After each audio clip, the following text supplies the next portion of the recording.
ചെയ്യുന്നു. ഹരേ കൃഷ്ണ. വളരെ സന്തോഷം. ഭഗവാന്റെ ഗുണഗാനങ്ങൾ, ഭക്തരുടെ ഗുണഗാനങ്ങൾ പാടാൻ കിട്ടുന്ന ഓരോ അവസരവും നമ്മൾ മാക്സിമം ഉപയോഗിക്കേണ്ടതാണ്.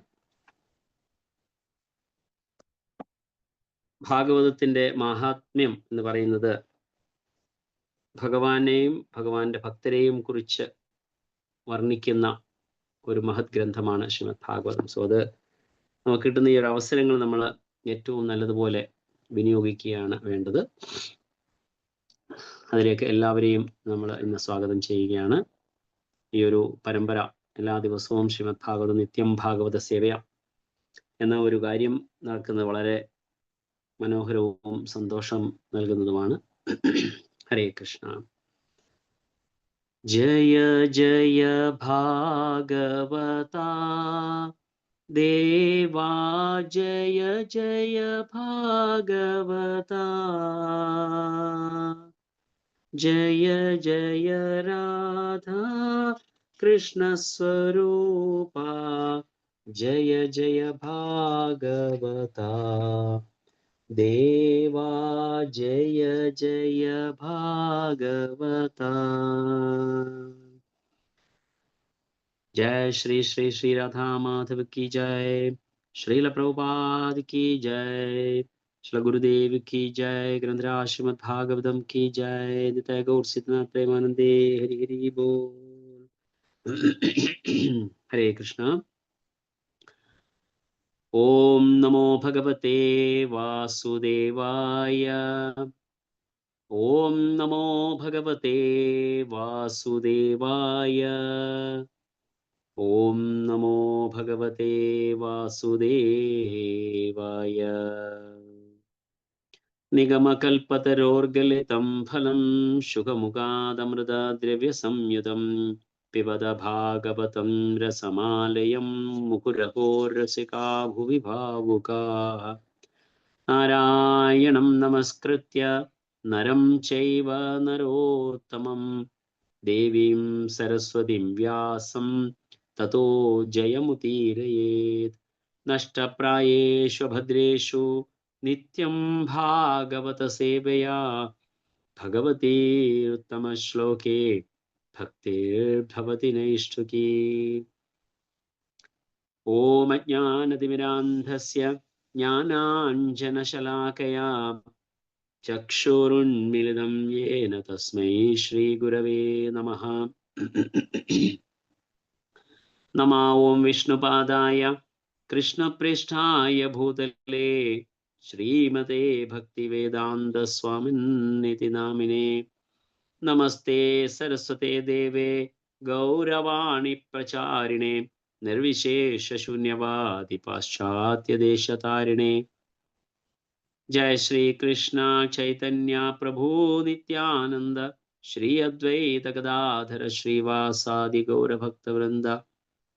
हरे कृष्ण कृष्ण कृष्ण हरे हरे, हरे राम राम राम हरे हरे. मूकं करोति वाचालं पंगुं लंघयते गिरिं, यत्कृपातमहं वन्दे श्रीगुरुं दीनतारिणं परमानन्दमाधवं श्रीचैतन्य ईश्वरम्. कदाञ्चन स्मृते अस्मिन् दुष्करं सुकरं भवेत्, विस्मृते विपरीतं स्यात् श्रीचैतन्यं नमामि तम्. हरिः ओम तत्सत्. हरे കൃഷ്ണ. എല്ലാവരെയും ഒരിക്കൽ കൂടി നമ്മുടെ ഇന്നത്തെ ശ്രീമദ് ഭാഗവതം ക്ലാസ്സിലേക്ക് സ്വാഗതം ചെയ്യുന്നു.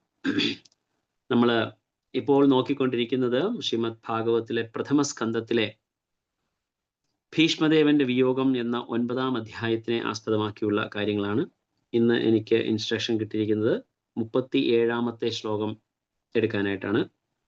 സോ വളരെ മനോഹരമായ ഒരു ശ്ലോകമാണ് നമ്മൾ ഇന്ന് നോക്കാൻ പോകുന്നത്. അതിലേക്ക് പോകുന്നതിന് മുൻപ് നമ്മൾ അറിയേണ്ടത് ശ്രീമദ് ഭാഗവതത്തിന്റെ ഒരു വലിയൊരു മഹത്വമാണ്. കാരണം ശാസ്ത്രത്തിൽ പറയുന്ന, ശ്രീമദ് ഭാഗവതത്തിൽ തന്നെ പറയുന്ന പോലെ ശൃണ്വതാം സ്വകഥാ കൃഷ്ണ പുണ്യശ്രവണ കീർത്തന ഹൃദയം ദഹ്യഹി ഭദ്രാണി. അതായത് ഹൃദയത്തെ ശുദ്ധീകരിക്കുന്നതും അതിനെ വളരെ ഏറ്റവും പ്രയോജനകരമായ രീതിയിൽ യൂസ് ചെയ്യാനുള്ള ഏറ്റവും ഉത്തമമായ ഒരു മാർഗമാണ് ശൃണ്വതാം സ്വകഥാ കൃഷ്ണ. ഭഗവാന്റെ കാര്യങ്ങൾ, അതായത് ഭഗവാൻ സംസാരിച്ചതും ഭഗവാനെ കുറിച്ച് സംസാരിച്ചതുമായ 2 ഗ്രന്ഥങ്ങളെയാണ് അവിടെ നമുക്ക് മനസ്സിലാക്കാൻ സാധിക്കുന്നത്. ഭഗവത്ഗീതയും ശ്രീമദ് ഭാഗവതവും. ശ്രീല പ്രഭുപാദർ നമുക്ക് നൽകിയിരിക്കുന്ന ഏറ്റവും മഹത്തായ 3 ഗ്രന്ഥങ്ങളിൽ 2 ശ്രീമദ് ഭഗവത്ഗീതയും ഭാഗവതവും.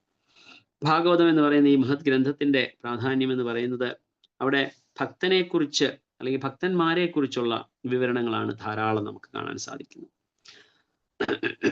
ഭഗവത്ഗീതയിൽ കൂടി നമുക്ക് ഉപദേശങ്ങൾ ഭഗവാൻ നൽകുമ്പോൾ ഭക്തന്മാരുടെ ജീവിതത്തിൽ കൂടി നമ്മളെ പഠിപ്പിക്കുകയാണ് എങ്ങനെ ഒരു ഭക്തൻ ജീവിക്കണമെന്നും ഒരു ഭക്തനും ഭഗവാനും തമ്മിലുള്ള റിലേഷൻഷിപ്പ് എങ്ങനെ ഡെവലപ്പ് ചെയ്യണമെന്നുമുള്ള മാർഗങ്ങളും അത് ചെയ്യേണ്ട രീതികളും അത് ചെയ്താലുള്ള പ്രയോജനവും സംബന്ധ അഭിധേയ പ്രയോജന എന്ന് പറയുന്ന ആ 3 പ്രമുഖമായ കാര്യങ്ങളെക്കുറിച്ച് മനസ്സിലാക്കുകയാണ് ശ്രീമദ് ഭാഗവതത്തിനെ കൊണ്ട് ഉദ്ദേശിക്കുന്നത്.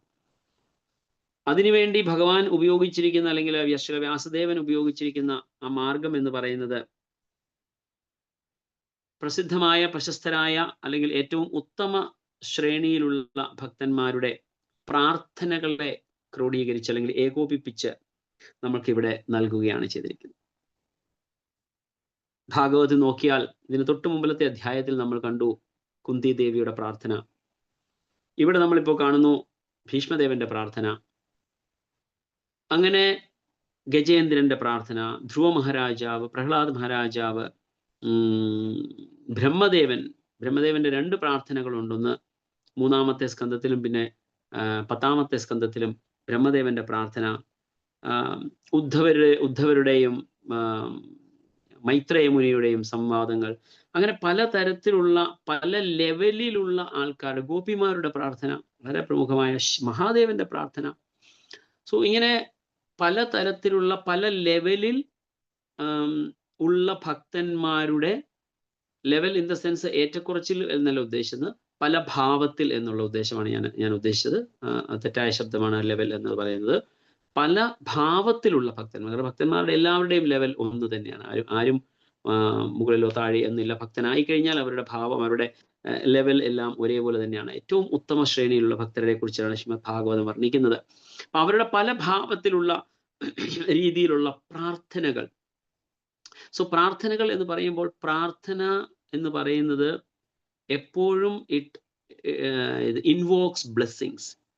Prayers invokes blessings. പ്രാർത്ഥനകൾ എന്ന് പറയുന്നത് ആശീർവാദത്തിനെ അല്ലെങ്കിൽ അനുഗ്രഹത്തിനെ ആകർഷിക്കുന്ന ഒരു കാര്യമാണ് പ്രാർത്ഥന എന്ന് പറയുന്നത്. അപ്പൊ പ്രാർത്ഥന എപ്പോഴും നമ്മളെല്ലാവരും ചെയ്യുന്നത് അത് തന്നെ. കാരണം നമ്മൾ പലപ്പോഴും നമ്മൾ ഭഗവാന്റെ അടുത്ത് ചെല്ലുമ്പോൾ പലതരത്തിലുള്ള ആഗ്രഹങ്ങളുമായിട്ട് നമ്മൾ ഭഗവാന്റെ അടുത്ത് ചെല്ലുന്നു. എന്നാൽ ഇവിടെ നമുക്ക് കാണാൻ സാധിക്കുന്നത് ഈ ഓരോ എക്സാമ്പിളിൽ കൂടെ ചില വ്യാസദേവൻ നമുക്ക് കാണിച്ചു തരുന്നത് ഭക്തന്മാര് ഏത് തരത്തിലായിരിക്കണം പ്രാർത്ഥിക്കേണ്ടത് അല്ലെങ്കിൽ ഏത് രീതിയിലായിരിക്കണം പ്രാർത്ഥിക്കേണ്ടത്. അതുകൊണ്ടാണ് പല ഭാവത്തിലുള്ള ഭക്തന്മാരുടെ പ്രാർത്ഥനകൾ അദ്ദേഹം ഏകോപിപ്പിച്ച് നമ്മളുടെ മുൻപിൽ വെച്ച് തന്നിരിക്കുന്നത്. അത് അതുകൊണ്ട് അതിൽ നിന്ന് പഠിച്ചിട്ട് വേണം നമ്മളുടെയും പ്രാർത്ഥനകൾ നമ്മൾ നടത്തുന്നതിന്. അപ്പൊ പ്രാർത്ഥന എന്ന് പറയുന്നത് തന്നെ ശരിക്കും പറഞ്ഞാൽ 4 സ്റ്റേജാണ്. 4 സ്റ്റേജ്. നമ്മൾ ഓരോരുത്തരുടെയും പ്രാർത്ഥന എടുത്തിട്ട് ഈ 4 സ്റ്റേജിലായിട്ടൊന്ന് ഡിവൈഡ് ചെയ്തിട്ടൊന്ന് മനസ്സിലാക്കാൻ ശ്രമിച്ചേ വളരെ ക്ലിയർ ആയിട്ട് നമുക്ക് മനസ്സിലാകും എങ്ങനെയാണത് പ്രാർത്ഥന ചെയ്യേണ്ടത് എന്ന്. പ്രാർത്ഥന എന്ന് പറയുമ്പോൾ ആദ്യമേ നമ്മൾ ഭഗവാന്റെ അടുത്ത് ചെന്ന് കഴിഞ്ഞാൽ ഭഗവാന്റെ ശ്രീവിഗ്രഹത്തിന്റെ മുൻപിൽ നമ്മൾ ചെന്ന് നിൽക്കുമ്പോൾ നമ്മുടെ പ്രാർത്ഥന ആരംഭിക്കുന്നത് തന്നെ ഭഗവാന്റെ ഗ്ലോറിഫിക്കേഷനോട് കൂടി വേണം. അതാണ് ഫസ്റ്റ് സ്റ്റേജ്. അത് ഏതെങ്കിലും ഒരു ശ്ലോകം നമുക്ക് എടുക്കാം. അതായത് ഭഗവാന് ഏത് ഭാഷയും മനസ്സിലാകും, യാതൊരു സംശയവുമില്ല. മലയാളത്തിലോ സംസ്കൃതത്തിലോ തമിഴിലോ ഇംഗ്ലീഷിലോ ഹിന്ദിയിലോ അറബിയിലോ പാഴ്സിയിലോ ഏത് ഭാഷയിൽ വേണേ സംസാരിച്ചോളൂ, ഭഗവാന് മനസ്സിലാകും, യാതൊരു സംശയവുമില്ല. there is no language that which the Lord doesn't know. അപ്പം നമുക്ക് ഏത് ഭാഷയിൽ വേണമെങ്കിൽ സംസാരിക്കാം. എന്നാൽ ഓരോ ഭാവത്തിലുള്ള ഭക്തന്മാര് ഉപയോഗിച്ച അതേ പ്രാർത്ഥന നമ്മൾ അതേ സംസ്കൃത ശ്ലോകത്തിൽ നമുക്ക് ചൊല്ലുകയാണ് എങ്കിൽ അല്ലെങ്കിൽ ചൊല്ലാൻ സാധിക്കുകയാണ് എങ്കിൽ നമ്മുടെ ഹൃദയത്തിലും ആ ഭാവം വളർത്താൻ സാധിക്കും. ആ ഭാവം വളർത്തുമ്പോൾ അതേ ഭാവനയോടുകൂടി കുന്തിദേവിയുടെ കഴിഞ്ഞ അധ്യായത്തിൽ നിങ്ങൾ എല്ലാവരും പഠിച്ച ഒരു പ്രാർത്ഥനയിലുള്ള മനോഹരമായ അനേകം ശ്ലോകങ്ങളുണ്ട്. അതിൽ വളരെ വളരെ സരളവും ഓർക്കാൻ എളുപ്പവും എന്നാൽ അതിമനോഹരവുമായ ഒരു ശ്ലോകമാണ് നമ പങ്കജനാഭായ നമ പങ്കജമാലിനെ നമ പങ്കജനേത്രായ നമസ്തേ പങ്കജാംഗ്രി. അപ്പൊ ആ ഒരു പ്രാർത്ഥന ചെയ്യുമ്പോൾ കുന്തിദേവിയുടെ ഭാവം എന്താണ്? ഞാൻ ആ ശ്ലോകത്തിലേക്ക് പോകുന്നില്ല, പക്ഷെ എന്നാലും കുന്തിദേവിയുടെ ഭാവം എന്താണ്? എന്തുകൊണ്ടാണ് നമ്മൾ ആ പ്രാർത്ഥന ചൊല്ലേണ്ടത്? അപ്പം ആ ഒരു ഓർമ്മയിൽ എന്താണ് പങ്കജം? ഭഗവാന്റെ പങ്കജം എന്നതിന്റെ ആ നാമത്തിന്റെ അർത്ഥം നമുക്ക് എല്ലാവർക്കും എന്താ? പങ്കജം എന്ന് പറഞ്ഞ അർത്ഥം എന്താണ്? താമര. കറക്റ്റ്. എന്തുകൊണ്ടാണ് താമരയ്ക്ക് ആ പേര് വന്നത്? പങ്കത്തിൽ നിന്നും ജനിച്ചതുകൊണ്ട്, ചെളിയിൽ നിന്നും ഉണ്ടായത്. ചെളിയിൽ നിന്ന്. യെസ്, ചെളിയിൽ നിന്ന്. അതായത് ഒരു ജലാശയത്തിലുള്ള താഴെയുള്ള ചെളിക്കുണ്ടാണ്, അതായത് ചേർ അടഞ്ഞ് കിടക്കുന്ന ഭാഗത്ത് നിന്ന് ഇത്ര മനോഹരമായ ഒരു പുഷ്പം, ആ ഒരു പുഷ്പം നമ്മൾ അവിടെ ജനിച്ചു വരുന്നു. അപ്പോൾ അതാണ് പങ്കജം എന്ന് പറഞ്ഞാൽ ചെളിയിൽ നിന്ന് പോലും ഇത്രയും മനോഹരമായ ആ ഒരു പുഷ്പത്തെ സൃഷ്ടിക്കാൻ സാധിച്ച ഭഗവാന്. ഓക്കെ, അതുപോലെ ഒരു ചോദ്യമുണ്ട്. എനിക്കറിയാം പലർക്കും അറിയാമായിരിക്കും. അറിയാവുന്ന കൈ റേസ് ചെയ്യുക. അല്ല, നമുക്ക് ഒരു ചെറിയ ചോദ്യമുണ്ട്. എന്തുകൊണ്ടാണ് ഭഗവാൻ, നമുക്ക് പല സ്ഥലങ്ങളിൽ കാണാം, ഇപ്പൊ ഈ ഒരു ശ്ലോകത്തിൽ തന്നെ ഭഗവാന്റെ ഓരോ അംഗങ്ങളെയും താമരയോടാണ് ഉപമിച്ചിരിക്കുന്നത്. അതുപോലെ പല ശ്ലോകങ്ങളിലും പല സ്ഥലങ്ങളിലും നമുക്ക് കാണാൻ സാധിക്കുന്ന ഭഗവാനെ പല പേരുകൾ, പങ്കജ, അല്ലെങ്കിൽ എന്താണ് പറയാ, പങ്കജാംഗ്രി, പിന്നീട് അധോക്ഷ വേറെയാണ്, എന്താണ് പറയുന്നത്, പത്മനാഭൻ. യെസ്, പത്മനാഭൻ, പത്മനേത്രൻ, കമലനയനൻ, കമല ശയനൻ. അങ്ങനെ പല പേരുകൾ ഭഗവാനെ വിളിക്കുമ്പോൾ ഇതിലൂടെ എല്ലാം ചേരുന്നത് ഒരു താമരയുടെ ഇതളുകളോടുമാണ് ഭഗവാന്റെ ഇതിനെ ഉപമിക്കുന്നത്. ഭഗവാന്റെ പേരിനോട് അല്ലെങ്കിൽ ഭഗവാനെ ഗ്ലോറിഫൈ ചെയ്യാനായിട്ട് താമരയോടുകൂടിയാണ് എപ്പോഴും ഉപയോഗിക്കുന്നത്. എന്തുകൊണ്ടാണ് താമര ഉപയോഗിക്കുന്നത്? മറ്റു പുഷ്പങ്ങളെ എന്തുകൊണ്ട് ഉപയോഗിക്കുന്നില്ല? Yes, I can see 3 hands raised. ആരും പറയരുത്, ഞാൻ ചോദിക്കുന്നത് മാത്രം പറയുക. യെസ്, ഒരു സൂം യൂസർ എന്നൊരു ID കാണുന്നുണ്ട്. ആരാണ്? പേര് പറഞ്ഞില്ല. Deepamataji. Deepamataji. Okay, Hare Krishna, Hare Krishna. Very good. Okay, Gaurapriya mataji ഉണ്ട്, മായാതീത മാതാജി ഉണ്ട്, ഉമാപ്രതാപ് മാതാജി ഉണ്ട്, ജയശ്രീ മാതാജി, നന്ദ ബ്രജേന്ദ്ര പ്രഭു, ദീപ മാതാജി, ജ്ഞാനാംബിക മാതാജി, ഇത്രയും പേര് കൈ ഉയർത്തിയിട്ടുണ്ട്. സോ എന്തുകൊണ്ടാണ് ഭഗവാനെ താമരയോട് ഉപമിക്കുന്നത്? യെസ്, ഞാൻ ഇപ്രാവശ്യം ചാൻസ് ജ്ഞാനാംബിക മാതാജിക്ക് കൊടുക്കുകയാണ്. യെസ്, മാതാജി പറയാനുണ്ട്. ഹരേ കൃഷ്ണ. എനിക്ക് തെറ്റാണോ ശരിയാണോ എന്നറിയില്ല, എന്റെ മനസ്സിൽ വന്നത് ആണ് പറയുന്നത്. ഈ താമര ചെളിയിലാണ് നിൽക്കുന്നത്. താമരയ്ക്ക് പിന്നെ ഒരു ബന്ധവുമില്ല, അതിനകത്ത് വീഴുന്ന വെള്ളമോ ഒന്നും ഒരു ബന്ധവുമില്ല താമരയ്ക്ക്. അതുപോലെ ഭഗവാന് യാതൊന്നുമായിട്ടും ബന്ധമില്ല, ഭഗവാൻ എല്ലാത്തിലും ഉണ്ട്. Okay, very good, thank you so much. Yes, വളരെ സന്തോഷം. നല്ലൊരു ആൻസർ ആണ് മാതാജി പറഞ്ഞത്. യെസ്, അതായത് ഭൗതികപരമായ യാതൊരു മാലിന്യങ്ങളും ബാധിക്കാത്ത ഒരു പുഷ്പമാണ് ഇത്. Yes, very good. Jnanambika mataji. Yes, very good. Yes, next chance I will give to Uma Pratap mataji. Hare Krishna prabhuji. അത് ഭഗവാന്റെ ക്രിയേഷൻ ആയോണ്ട്. Very good. Yes, that is answer. അതായത് ഭൗതിക പ്രപഞ്ചത്തിലുള്ള സൃഷ്ടി, ഇന്ന് നമ്മൾ കാണുന്ന പുഷ്പങ്ങളോ എന്ത് വസ്തുക്കളാണെങ്കിലും അതെല്ലാം ബ്രഹ്മാവിന്റെ സൃഷ്ടിയാണ്. അപ്പം ഭൗതിക പ്രപഞ്ചത്തിലെ എല്ലാ സൃഷ്ടികളും ബ്രഹ്മാവിന്റെ സൃഷ്ടിയാണ്. ബ്രഹ്മാവിന്റെ സൃഷ്ടിയിൽ ഉള്ളതിനെ ഒന്നുമില്ല ഭഗവാൻ, അതീന്ദ്രിയനായ ഭഗവാനുമായിട്ട് കമ്പയർ ചെയ്യാൻ സാധിക്കുന്നത്. എന്നാൽ ബ്രഹ്മാവ് പോലും സൃഷ്ടിക്കപ്പെട്ടത് താമരയുടെ ഉള്ളിലായതുകൊണ്ട് ശ്രീമദ് ഭാഗവതിൽ 2-ാമത്തെ സ്കന്ധത്തിലെ 10-ാമത്തെ അധ്യായത്തിലേക്ക് നമ്മൾ പോകുമ്പോൾ നമുക്ക് കാണാൻ സാധിക്കും 10 വിഷയങ്ങളെ കുറിച്ച് ശ്രീമദ് ഭാഗവതം വിശദീകരിക്കുന്ന, അതായത് സർഗ വിസർഗ എന്ന് പറയുന്ന ആ ഒരു ശ്ലോകത്തിലേക്ക് പോകുമ്പോൾ നമുക്ക് മനസ്സിലാകും എന്തെല്ലാമാണ് ഭാഗവത്തിന്റെ വിഷയങ്ങൾ എന്നവിടെ ചിത്രീകരിക്കുന്നുണ്ട്, അവിടെ വിശദീകരിക്കുന്നുണ്ട്. അപ്പൊ അതിൽ സർഗ വിസർഗ എന്ന് പറഞ്ഞ 2 പ്രിലിമിനറി ആദ്യത്തെ 2 വിഷയങ്ങൾ എന്ന് പറയുന്നത് ഒറിജിനൽ സൃഷ്ടി അല്ലെങ്കിൽ പ്രൈമറി ക്രിയേഷനും സെക്കൻഡറി ക്രിയേഷനും എന്ന വിഷയത്തെ കുറിച്ചിട്ട് അവിടെ ഡിസ്കസ് ചെയ്ത് നമുക്ക് പറഞ്ഞു തരുന്നുണ്ട്.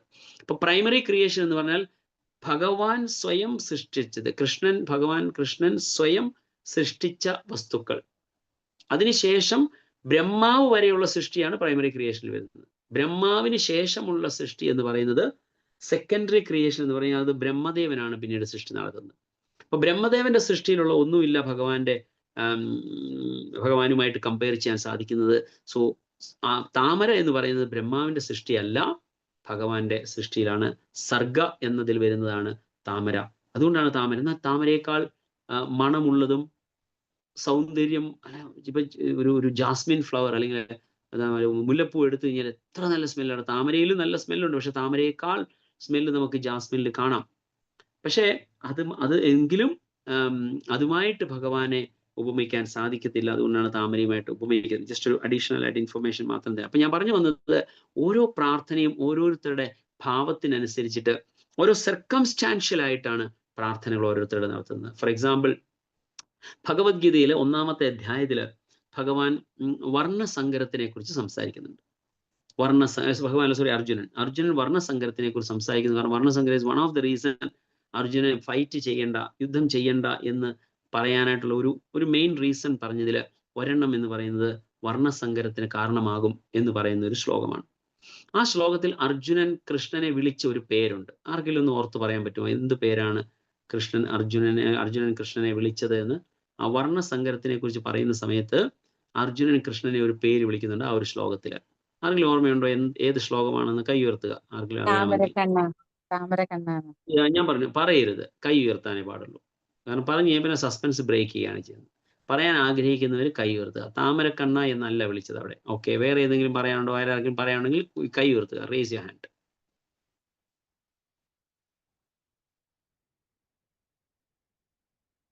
ഓക്കെ, ആരുമില്ല. No problem.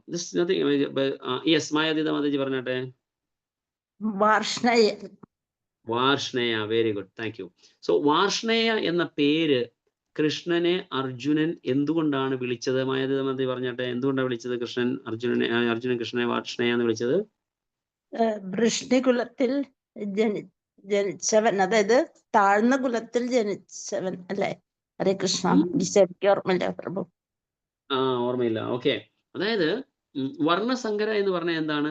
Unwanted population. അതായത് ഇവൻ പച്ച മലയാളത്തിൽ പറഞ്ഞ ഇവൻ സ്വന്തം അച്ഛൻ ആരെന്ന് ചോദിച്ചാൽ പോലും പറയാൻ സാധിക്കാത്ത തരത്തിലുള്ള ഒരു ജനറേഷനുള്ള കാരണമാണ് ഈ ഒരു യുദ്ധം.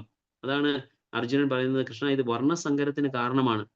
അപ്പോൾ സ്വന്തം അച്ഛനാണെന്ന് പോലും ആരാണെന്ന് പോലും അറിയാത്ത ഒരു കുലം ജനിക്കാൻ പോവുകയാണ് ഈ യുദ്ധത്തിന് ശേഷം. അത്രയും അധപ്പതിച്ച ഒരു തലത്തിലേക്കുള്ള സംഭവത്തിന് ഉയർന്ന കുലജാതനായ അങ്ങ്, വൃഷ്ണി വംശജനായ അങ്ങ്, അല്ലെങ്കിൽ വൃഷ്ണി എന്ന വംശത്തിൽ ജനിച്ചതിൻ്റെ പെരുമയിലുള്ള അങ്ങ് ഇതുപോലെ മോശമായ ഒരു കുലത്തിലേക്കുള്ള സൃഷ്ടിയിലേക്ക് നയിക്കുന്ന തരത്തിലുള്ള ഒരു യുദ്ധത്തിന് എന്നെ എന്തിനാണ് പ്രേരിപ്പിക്കുന്നത് എന്ന അർത്ഥത്തിലാണ് വാർഷ്ണേയ എന്നിവിടെ വിളിക്കുന്നത്. അപ്പോൾ വൃഷ്ണി എന്ന് പറഞ്ഞാൽ വളരെ ഉയർന്ന കുലമാണ്. ആ ഉയർന്ന കുലം വൃഷ്ണി എന്ന് പറഞ്ഞ രാജാവാണ്. വാർഷ്ണേയ എന്ന് പറഞ്ഞാൽ വൃഷ്ണി കുലത്തിലുള്ളവൻ. അപ്പം ആ രാജാവിന്റെ കുലത്തിൽ പിറന്ന അങ്ങേക്ക് ഇത് പറഞ്ഞാൽ ഒരു പക്ഷേ മനസ്സിലാകുമോ? അപ്പോ എന്തുകൊണ്ടാണ് ഞാൻ പറഞ്ഞാൽ സർക്കംസ്റ്റാൻഷ്യലായിട്ട് പല പേരുകൾ അർജുനനും കൃഷ്ണനും തമ്മിൽ അഭിസംബോധനയിൽ വരുന്നുണ്ട്. പല പേരുകൾ അങ്ങോട്ടും ഇങ്ങോട്ടും ഉപയോഗിക്കുന്നുണ്ട്. ഋഷികേശ, ഗുഡാകേശ എന്ന് കൃഷ്ണൻ അർജുനനെ വിളിക്കുന്നു. ഉറക്കത്തിനെ പോലും കൺട്രോൾ ചെയ്യാൻ സാധിക്കുന്ന നിനക്ക് എന്തുകൊണ്ട് ഇതേ രീതിയിലുള്ള തെറ്റായ ചിന്തകൾ മനസ്സിൽ വരുന്നു? മനസ്സിനെ കൺട്രോൾ ചെയ്യാൻ സാധിക്കുന്നില്ലേ? അങ്ങനെ തരത്തിലുള്ള പല പേരുകൾ അവർ അങ്ങോട്ടും ഇങ്ങോട്ടും, കൗന്ദേയ, ഭരതവംശത്തിലുള്ളവനെ, അങ്ങനെ പല പേരുകൾ അവർ വിളിക്കുമ്പോൾ സിറ്റുവേഷൻ അനുസരിച്ചിട്ടുള്ള നാമങ്ങളാണ് അവരങ്ങോട്ടും ഇങ്ങോട്ടും. എന്ന് പറഞ്ഞതുപോലെ ഓരോ വ്യക്തികളുടെ ഭാവത്തിനനുസരിച്ച് ആണ് ശ്രീമദ് ഭാഗവത്തിലെ പ്രാർത്ഥനകൾ നമുക്ക് കാണാൻ സാധിക്കുന്നത്. ഓരോ വ്യക്തികളും പ്രാർത്ഥിക്കുമ്പോൾ അവരുടെ ഭാവം അനുസരിച്ച് അവരുടെ ലെവൽ ഓഫ് ഭക്തി എന്ന് വെച്ചാൽ ഇൻ ദ സെൻസ് ഏത് ഭാവമാണ്, ഇപ്പം ശാന്തദാസ്യ, സാഖ്യ, മാധുര്യ, ഏത് തരത്തിലുള്ള ഭക്തിയാണോ അതേ തലത്തിലുള്ള രീതിയിലുള്ള പ്രാർത്ഥനകൾ നമുക്ക് കാണാൻ സാധിക്കും. കുന്തി ദേവിയുടെ പ്രാർത്ഥന, it's amazing. Hardly someone will pray like that. Let all the distress come to me. എല്ലാ ദുഃഖങ്ങളും എന്നിൽ വന്ന് ചേരട്ടെ. But still I just have only one desire. I want you to be with me. അങ്ങ് എൻ്റെ കൂടെ ഉണ്ടെങ്കിൽ എനിക്ക് ഏത് തരത്തിലുള്ള ദുഃഖവും എനിക്ക് പ്രയാസമില്ല. ആ ഒരു ലെവലിലുള്ള ഭക്തി പ്രാർത്ഥന എന്ന് പറയുന്നത്. സോ അപ്പൊ അതുകൊണ്ട് ഓരോ രീതി ഇപ്പം അതേ രീതിയിൽ നമുക്കും പ്രാർത്ഥിക്കാൻ സാധിക്കും. സോ അത് വളരെ ഇമ്പോർട്ടൻ്റ് ആയിട്ടുള്ള കാര്യമാണ്. അതുകൊണ്ടാണ് ശ്രീമദ് ഭാഗവത്തിന്റെ പ്രാർത്ഥന നമുക്ക് മനസ്സിലാക്കുന്നത്. സോ ഫസ്റ്റ് വൺ എന്ന് പറയുമ്പോൾ ഭഗവാനെ ഗ്ലോറിഫൈ ചെയ്യുക. സോ നമ്മ പങ്കജനാഭായ എന്ന് പറഞ്ഞ ഗ്ലോറിഫിക്കേഷൻ. സെക്കൻഡ് ലെവൽ എന്ന് പറഞ്ഞു കഴിഞ്ഞാൽ നമ്മൾ അങ്ങയുടെ മുൻപിൽ തുച്ഛനായ ഒരു വ്യക്തിയാണ് ഭഗവാനെ. I am nothing in front of you. So നമ്മളുടെ എളിമ അല്ലെങ്കിൽ ഞാൻ തുച്ഛനായ ഒരു വ്യക്തിയാണ് എന്ന അർത്ഥം വരുന്ന രീതിയിലുള്ള പ്രാർത്ഥനകൾ. പക്ഷെ I am so insignificant in front of you, but still I am very fortunate to come to you. ആ ഒരു തരത്തിലുള്ള പ്രാർത്ഥനയായിരിക്കണം സെക്കൻഡ് ലെവൽ എന്ന് വെച്ചാൽ next part of the prayer. മൂന്നാമത്തെ പാർട്ട് ആണ് പറയേണ്ടത്, വി ഷുഡ് ആസ്ക് ഫോർഗിവ്നെസ്. ഭഗവാനോട് ക്ഷമ യാചിക്കുകയാണ് വേണ്ടത്. എന്തിനാണ് ക്ഷമ യാചിക്കുന്നത്? കൃഷ്ണ, കോടാനുകോടി ജന്മങ്ങളായിട്ട് ഞാൻ അങ്ങിൽ നിന്ന് മാറി നിൽക്കുകയാണ്, അങ്ങിൽ നിന്ന് ദൂരെ നിൽക്കുകയാണ്. ഇത്രയും കാലമായിട്ട് ഞാൻ അങ്ങയുടെ അടുത്തേക്ക് വരാനായിട്ട് എനിക്ക് സാധിച്ചില്ല, അല്ലെങ്കിൽ എന്നെ പല കാര്യങ്ങൾ എനിക്കതിന് പല കാരണങ്ങളാൽ എനിക്കതിന് സാധിച്ചില്ല. അതിന് അങ്ങ് എന്നോട് ക്ഷമിക്കണമേ. അപ്പൊ എനിക്ക് ഈ ഒരു ഇപ്പോൾ മാത്രമാണ് അങ്ങയുടെ അടുത്ത് വരാൻ സാധിച്ചത്. അപ്പൊ ഇതുവരെ എനിക്ക് അങ്ങയുടെ അടുത്ത് വരാൻ സാധിക്കാത്തതിൽ അങ്ങനോട് ക്ഷമിക്കണമേ എന്ന ക്ഷമ യാചനയാണ് അവിടെ വേണ്ടത്. നാലാമത് വേണം, we should express our desires. നമ്മുടെ ആഗ്രഹങ്ങൾ ഭഗവാനോട് ചെന്ന് പറയാൻ. ഭഗവാനോട് ആഗ്രഹങ്ങൾ ചെന്ന് പറയാന്ന് പറഞ്ഞാൽ നമ്മൾ അത് പ്രത്യേകിച്ച് പറയേണ്ട കാര്യം, നമ്മൾ ആദ്യമേ ചെല്ലുമ്പോഴേ ഉള്ള ആ ലിസ്റ്റോട് കൂടിയാണ് പോകുന്നത്. ലിസ്റ്റ് എല്ലായിടത്തും ഭഗവാൻ മുമ്പിലോട്ട് അങ്ങ് നിരത്തി വെക്കുകയാണ് ചെയ്യുന്നത്. ഭഗവാൻ എനിക്ക് അത് വേണേ, ഇത് വേണേ, ഇത് വേണേ, ഇത് വേണേ എന്നുള്ള ലിസ്റ്റ്. പക്ഷേ ഇവിടെ ആഗ്രഹം എന്ന് പറയുന്നത് സ്പിരിച്വൽ ഡിസയേഴ്സ്. നമുക്ക് വേണ്ടത് ആധ്യാത്മികപരമായ ആഗ്രഹങ്ങളാണ് അവിടെ ഭഗവാനോട് പറയേണ്ടത്. എന്നാൽ ഈവൻ ഭൗതികപരമായ ആഗ്രഹങ്ങളാണ് എങ്കിൽ പോലും let us ask the Lord. ഭഗവാനോട് അത് തന്നെ അതും ഭഗവാനോട് തന്നെ ചോദിക്കുക. യെസ് മായാദിത മാതാജി, എന്താണ് പറയാൻ ആഗ്രഹിക്കുന്നത്? പ്ലീസ് പ്രഭു, സെക്കൻഡ് വൺ എന്തായിരുന്നു? രണ്ടാമത്തേത്, നമ്മള് തുച്ഛനായ ഒരു വ്യക്തിയാണ്, ഞാൻ വളരെ നീചനാണ്. ഇത് വളരെ നമ്മൾ എളിമയോടുകൂടി I am nothing in front of the lord, ഞാൻ അങ്ങയുടെ മുൻപിൽ ഞാൻ ഒന്നുമില്ലാത്ത വെറും തുച്ഛനായ ഒരു വ്യക്തിയാണ് എന്ന ഭാവത്തിലുള്ള പ്രാർത്ഥന. ഫസ്റ്റ് പ്രെയർ ആണ് glorifying the Lord.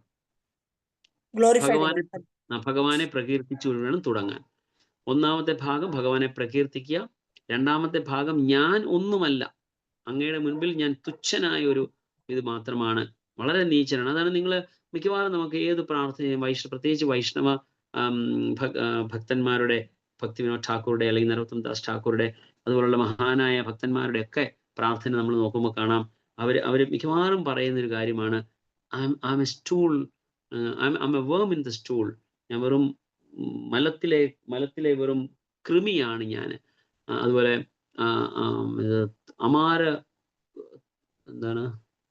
Amara Kukkur, ഞാൻ വെറും ഒരു വാലാട്ടിപ്പട്ടിയാണ് എന്ന് ഭക്തിവിനോദ് ഠാക്കൂർ പറയുന്നുണ്ട് കീർത്തനം. അപ്പം എന്ന് പറയുന്നത് ഓരോ പ്രാർത്ഥനയിലും പറയുമ്പം ഐ എം വെരി സിമ്പിൾ, അല്ലെങ്കിൽ വളരെ തുച്ഛനായ ഒരുവനാണ് എന്ന ഭാവം ഒരു ഭക്തനുണ്ടാവണം. സോ ഹംബിൾനെസ് എന്ന് പറയുന്നത് it's A golden feather on the crown of A devotee എന്നാ പറയുന്നത്. ഒരു ഭക്തന്റെ ശിരസിലെ കിരീടത്തിലെ പൊൻതൂവലാണ് എളിമ എന്ന് പറയുന്നത്.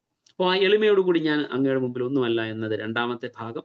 മൂന്നാമത്തേത് എന്ന് പറഞ്ഞു കഴിഞ്ഞാൽ ആസ്കിങ് ഫോർഗിവ്നെസ്, ക്ഷമ യാചിക്കുകയാണ്. ഞാൻ ഇത്രയും കാലം അങ്ങയുടെ അടുത്ത് വരാൻ സാധിക്കാത്തതിൽ അങ്ങ് എന്നോട് ക്ഷമിക്കണമേ, ഇപ്പോഴെങ്കിലും വരാൻ സാധിച്ചു, അത് ഐ എം ഫോർച്ചുനേറ്റ്, ഞാൻ വളരെ ഭാഗ്യവാനാണ് എന്ന തരത്തിലുള്ള പ്രാർത്ഥനയാണ് മൂന്നാമത്തേത്. നാലാമത്തേത് വി എക്സ്പ്രസ് അവർ ഡിസയേഴ്സ്. അപ്പൊ ഇവൻ ഭൗതികപരമായ ആഗ്രഹമാണ് എങ്കിൽ പോലും ഭഗവത്ഗീതയിൽ പറയുന്നതാണ്, ചതുർവിധ ഭജന്തേ മാം ജന സുഹൃദിനോ അർജുന അർത്ഥോർ ജിജ്ഞാസുർ അർത്ഥാർത്ഥി ജ്ഞാനിജ പരദർശി. അപ്പം ഈ നാല് തരത്തിൽ എന്തെങ്കിലും ഡിസയറുമായിട്ട് ധ്രുവ മഹാരാജാവ് ചെന്നതുപോലെ പൊയ്ക്കോളൂ. പക്ഷെ ധ്രുവ മഹാരാജാവ് ഭൗതികപരമായ ആഗ്രഹങ്ങളുമായിട്ട് ചെന്നിട്ട് തിരിച്ച് എന്ത് നേടിയിട്ടാണ് വന്നത്?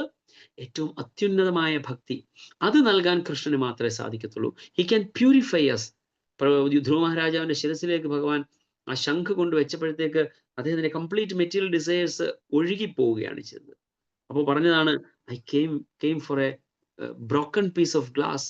ഒരു പൊട്ടിയ കുപ്പിച്ചില്ലിന് വേണ്ടി വന്ന എനിക്കിവിടെ കിട്ടുന്നത് വൈഡൂര്യം പോലത്തെ രത്നമാണ് കിട്ടിയത് എന്ന ഭാവത്തിലേക്ക് ധ്രുവ മഹാരാജാവിന് പോകാൻ സാധിച്ചുവെങ്കിൽ that is the glory of the lord. ഭഗവാന് അതേ രീതിയിലുള്ള അനുഗ്രഹം നമുക്ക് നൽകാൻ സാധിക്കും. മറ്റ് ഏത് ദേവീ ദേവന്മാരുടെ അടുത്ത് നമ്മൾ ചെന്ന് കഴിഞ്ഞാലും we can get only what we ask.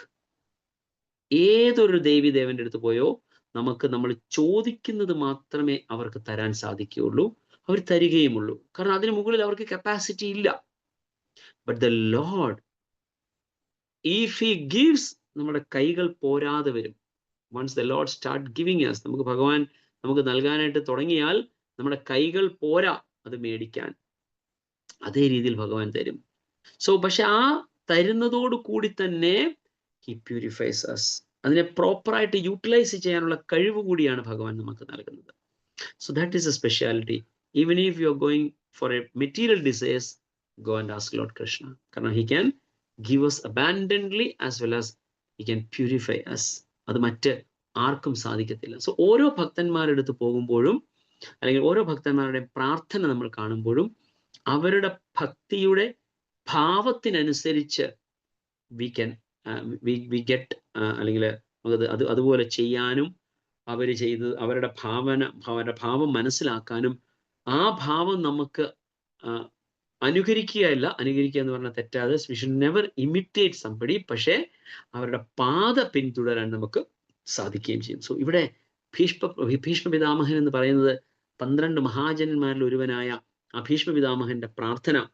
So എങ്ങനെയാണ് അദ്ദേഹത്തിന്റെ ഭാവം നമുക്ക് എല്ലാവർക്കും അറിയാവുന്ന അല്ലെങ്കിൽ സാധാരണ അറിയാവുന്ന ഒരു കാര്യമാണ്. ഹി വാസ് വെയിറ്റിംഗ്, അല്ലെങ്കിൽ അദ്ദേഹത്തിന് കിട്ടിയ ഒരു വരമാണ്, അച്ഛനിൽ നിന്ന് കിട്ടിയ വരമാണ് എന്ത്? ഇച്ഛാമൃത്യു. ആ ഇച്ഛാമൃത്യു എന്ന് പറയുമ്പോൾ ഇഷ്ടമുള്ള സമയത്ത് മരിക്കാനുള്ള വരം. അതൊരു അനുഗ്രഹമാണോ അതോ ശാപമാണോ എന്ന് നമുക്കറിയില്ല. പക്ഷെ ഇവിടെ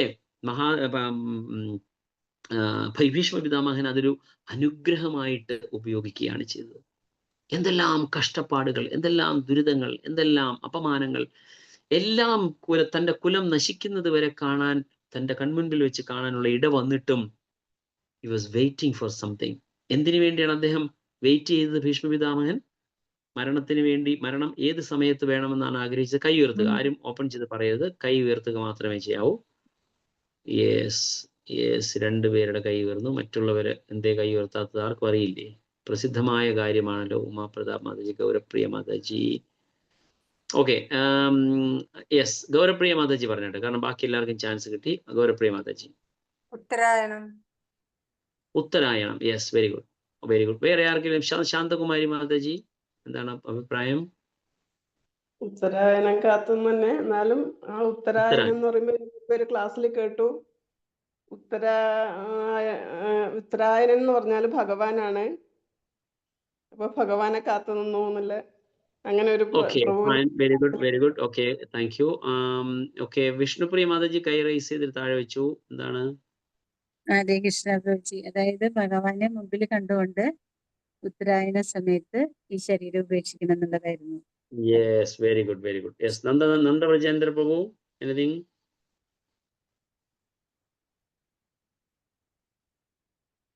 നന്ദ വ്രജേന്ദ്ര പ്രഭു, ഹരേ കൃഷ്ണ. വിഷ്ണുപ്രിയ മാതാജി പറഞ്ഞു പ്രഭു, ഞാനും പറയാൻ പോയി. Okay, thank you so much, thank you so much. Yes, അതായത് it happen to be Uttarayanam. Uttarayanam ആയി എന്നുള്ളത് ഒരു സാഹചര്യം കൊണ്ട് ഉണ്ടായത് മാത്രമാണ്. But actually he was waiting for the lord to come in front of him. ഭഗവാൻ തന്റെ മുൻപിൽ വരുന്നതിന് വേണ്ടി വെയിറ്റ് ചെയ്യുക. അപ്പൊ അത്രയ്ക്ക് ഉത്തമനായ ഒരു ഭക്തനായിരുന്നു ഭീഷ്മ പിതാമഹൻ. അപ്പൊ അദ്ദേഹത്തിന്റെ ഒരു വളരെ മനോഹരമായ ഒരു പ്രാർത്ഥനയാണ് ഇവിടെ നമുക്ക് കാണാൻ സാധിക്കുന്നത്. ഈ ഒരു ശ്ലോകത്തിൽ കൂടി നമുക്ക് ഇന്നത്തെ ശ്ലോകത്തിലേക്ക് നമുക്ക് കിടക്കാം. ശ്ലോകം നമ്പർ 37, പ്രഥമ സ്കന്ധം 9-ാം അധ്യായം, ഭീഷ്മദേവന്റെ വിയോഗം എന്ന് പറയുന്ന 9-ാമത്തെ അധ്യായത്തിലെ 37-ാമത് ശ്ലോകമാണ് നമ്മൾ ഇന്ന് നോക്കാൻ പോകുന്നത്. നമുക്ക് നോക്കാം എന്താണ് ഇതിൽ നമുക്ക് മനസ്സിലാക്കാനുള്ളത്. സ്വനിഗമമപഹായ മത്പ്രതിജ്ഞാം അധികർത്തുമവപ്ലദോരഥസ്തദഃ ധൃതരഥചരണോഭ്യയാച്ചലഘുർ ഹരിരിവഹന്തുമിംഭം ഗതോത്തരീയഃ. വിവർത്തനം ഭാവാർത്ഥം ശിലപ്രഭുപാദ് കീ ജയ്. എന്റെ അതായത് ഭീഷ്മർ, ആഗ്രഹം നിറവേറ്റാനായി അദ്ദേഹം, അതായത് ഭഗവാൻ, സ്വന്തം ശപഥം പരിത്യജിച്ചുകൊണ്ട് രഥത്തിൽ നിന്നിറങ്ങി ചക്രമെടുത്തുകൊണ്ട് ഉത്തരീയം നിലത്തു വീണതുപോലും അറിയാതെ ദ്രുതഗതിയിൽ എൻ്റെ നേരെ സിംഹം അല്ലെങ്കിൽ സിംഹം ആനയെ കൊല്ലാൻ എന്ന പോലെ പാഞ്ഞെടുത്തു. നമുക്കെല്ലാവർക്കും അറിയാവുന്ന പ്രസിദ്ധമായ ഒരു സംഭവമാണിത്. ഭീഷ്മദേവന്റെ എന്തായിരുന്നു ഭീഷ്മദേവന്റെയും ഭഗവാന്റെയും ശപഥം? കൈ ഉയർത്തുക, അറിയാവുന്നവർ. എല്ലാവർക്കും അറിയാവുന്ന എനിക്കറിയാം. എന്താണ് ഭീഷ്മദേവന്റെയും ഭഗവാന്റെയും ശപഥം എന്തായിരുന്നു? യെസ്, പറയാത്ത ആരെങ്കിലും ഉണ്ടെങ്കിൽ ഞാൻ അവർക്ക് ചാൻസ് കൊടുക്കും. ആരെങ്കിലും പറയാത്തവരാരെങ്കിലും ഉണ്ടെങ്കിൽ കൈ ഉയർത്തിയായിട്ട്. യെസ് യെസ്, ദീപമാതാജി പറഞ്ഞാട്ടെ.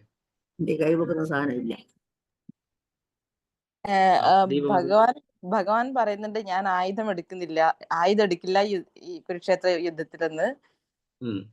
അപ്പൊ ഭീഷ്മര് വിചാരിക്കേണ്ടത് ഭഗവാനെ കൊണ്ട് ഞാൻ ആയുധം എടുപ്പിക്കുന്നു. Very good. Yes, that's correct. Yes, Bhishmadevan പറയും ഞാൻ ഭഗവാനെ കൊണ്ട് ആയുധം എടുപ്പിക്കും. അവസാനം ആരാണ് ജയിക്കുന്നത്? ഭീഷ്മദേവൻ. സോ അവിടെയാണ് പറയുന്നത് എൻ്റെ ആഗ്രഹം നിറവേറ്റാനായിട്ട്. സോ അതുകൊണ്ടാണ് ഭഗവാനെ ഭക്തവത്സല എന്ന് പറയുന്നത്. ഭക്തന്മാർക്ക് വേണ്ടിയിട്ട് സ്വന്തം വാക്കുകൾ പോലും ത്യജിക്കാൻ അദ്ദേഹം തയ്യാറാണ്. സോ അഹം ഭക്ത പരാധീനോ ഹി യാ സ്വതന്ത്ര ഇവദ്വിജാഹ. അംബരീഷ് മഹാരാജാവിന്റെ പ്രാർത്ഥനയിൽ അംബരീഷ് മഹാരാജാവിന് എതിരായിട്ട് ആ തീഗോളത്തിനെ അല്ലെങ്കിൽ ആ തീഗോളം പോലെയുള്ള രാക്ഷസനെ അയച്ച ദുർവാസ മുനി, അംബരീഷ് മഹാരാജാവോ സാക്ഷാൽ ഭഗവാൻ പോലുമോ അറിയാതെ ഭഗവാന്റെ കയ്യിലുള്ള ആ സുദർശന ചക്രം ചെന്ന് ആ രാക്ഷസനെ കൊന്ന് ദുർവാസ മുനിക്ക് എതിരായിട്ട് അത് ചെല്ലുന്ന സമയത്ത് ദുർവാസ മുനി ഓരോരുത്തരുടെയും അതിൽ ശരണം പ്രാപിക്കാൻ, അതിൽ നിന്ന് രക്ഷ നേടാനായിട്ട് പലരുടെയും അടുത്ത് ചെന്ന് ആശ്രയം അഭയം പ്രാപിക്കുമ്പോൾ ആരും അതിന് തടുക്കാൻ കഴിവുള്ളവരാരും ഇല്ലാത്തത് കൊണ്ട് അവസാനം അദ്ദേഹം വൈകുണ്ഠത്തിൽ ചെന്ന് ഭഗവാന്റെ അടുത്ത് ചെന്ന് ശരണം പ്രാപിക്കുമ്പോൾ ഭഗവാൻ പറയുകയാണ്, അല്ലയോ ബ്രാഹ്മണ, ഞാൻ പോലും അറിഞ്ഞില്ല എൻ്റെ കയ്യിൽ നിന്ന് ഈ സുദർശന ചക്രം പോയത്. ആ സമയത്ത് ഭഗവാൻ വിഷ്ണു ദുർവാസ മുനിയോട് പറയുന്ന ശ്ലോകമാണ് അഹം ഭക്ത പരാധീനോ ഹി അസ്വതന്ത്ര ഇവദ്വിജാഹ. ഭഗവാനെ സ്വരാട് എന്ന പേരിലാണ് അറിയപ്പെടുന്നത്. സർവസ്വതന്ത്രൻ, കംപ്ലീറ്റ്ലി ഇൻഡിപെൻഡന്റ് ആയിട്ടുള്ള സാക്ഷാൽ ഭഗവാൻ പറയുകയാണ് അസ്വതന്ത്ര ഇവദ്വിജാഹ. അല്ലയോ ബ്രാഹ്മണ, I am not at all independent. ഞാൻ സ്വതന്ത്രനേ അല്ല. അസ്വതന്ത്ര എന്ന് പറഞ്ഞാൽ നോട്ട് ഇൻഡിപെൻഡന്റ്. അസ്വതന്ത്ര ഇവദ്വിജാഹ സാധുഭിർ ഗ്രസ്ത ഹൃദയോ ഭക്തേർ ഭക്ത ജനപ്രിയാഹ. സോ ഞാൻ ഭക്തന്മാരെ വിടൂ, എൻ്റെ ഭക്തന്റെ ഭക്തൻ പോലും എനിക്ക് പ്രിയപ്പെട്ടവനാണ് എന്നാണ് ഭഗവാൻ. So he is not a Bhaktavatsala. So ഭഗവാൻ ഒരു ഭക്തന്റെ ഭാവത്തിനെ മനസ്സിലാക്കിക്കൊണ്ട്, അതുകൊണ്ടാണ് ഭഗവത്ഗീതയില് പ്രശസ്തമായ ഒരു ശ്ലോകമുണ്ട്. ഏതാണ് ആ ശ്ലോകം വരുന്നത്? അർജുനനോട് ഭഗവാൻ പറയത്തില്ലേ,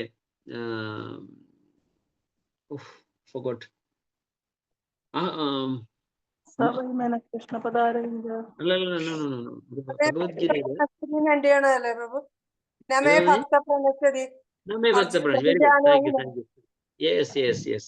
ഭക്തപ്രണയ. ഇത്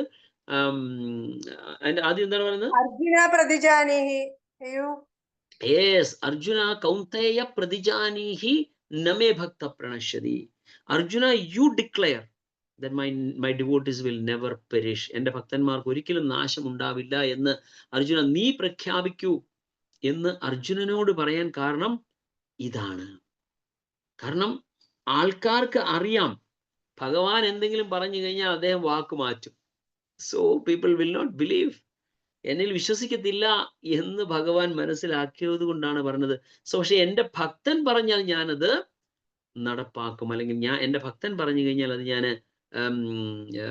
മാറ്റത്തില്ല എന്ന് മനസ്സിലാക്കി, അല്ലെങ്കിൽ എന്ന് അറിയാവുന്ന ഭഗവാൻ അർജുനനെ കൊണ്ട് ഡിക്ലെയർ ചെയ്യിച്ചു, അഹം കൗന്തേയ പ്രതിജാനീഹി നമേ ഭക്ത പ്രണശ്യതി. സോ അർജുന, നീ ഉറക്കെ പ്രഖ്യാപിക്കൂ, എൻ്റെ ഭക്തൻ ഒരിക്കലും നാശമുണ്ടാവില്ല, അല്ലെങ്കിൽ എൻ്റെ ഒരിക്കലും പരീക്ഷിച്ചയില്ല എന്ന് പ്രഖ്യാപിക്കൂ എന്ന് പറയാൻ കാരണം ഇതാണ്. കാരണം സ്വന്തം വാക്ക് പോലും ഭക്തന് വേണ്ടി മാറ്റിവെക്കും, അല്ലെങ്കിൽ ഭക്തന്റെ വാക്കിന് ഏറ്റവും കൂടുതൽ പ്രാധാന്യം നൽകുന്ന ഒരു ഒരു ഒരു വ്യക്തിയാണ് സാക്ഷാൽ ഭഗവാൻ. അത്രമാത്രം ഇമ്പോർട്ടൻസ്. ഇതുപോലെ തന്നെ മനോഹരമായ മറ്റൊരു സ്റ്റോറി ഞാൻ കഴിഞ്ഞ ഒരു ദിവസം ക്ലാസ്സിൽ പറയുകയുണ്ടായി. അതായത് രണ്ട് ഭക്തന്മാര് ഒരു ആലിന്റെ ചുവട്ടില് ഇരിക്കുകയായിരുന്നു.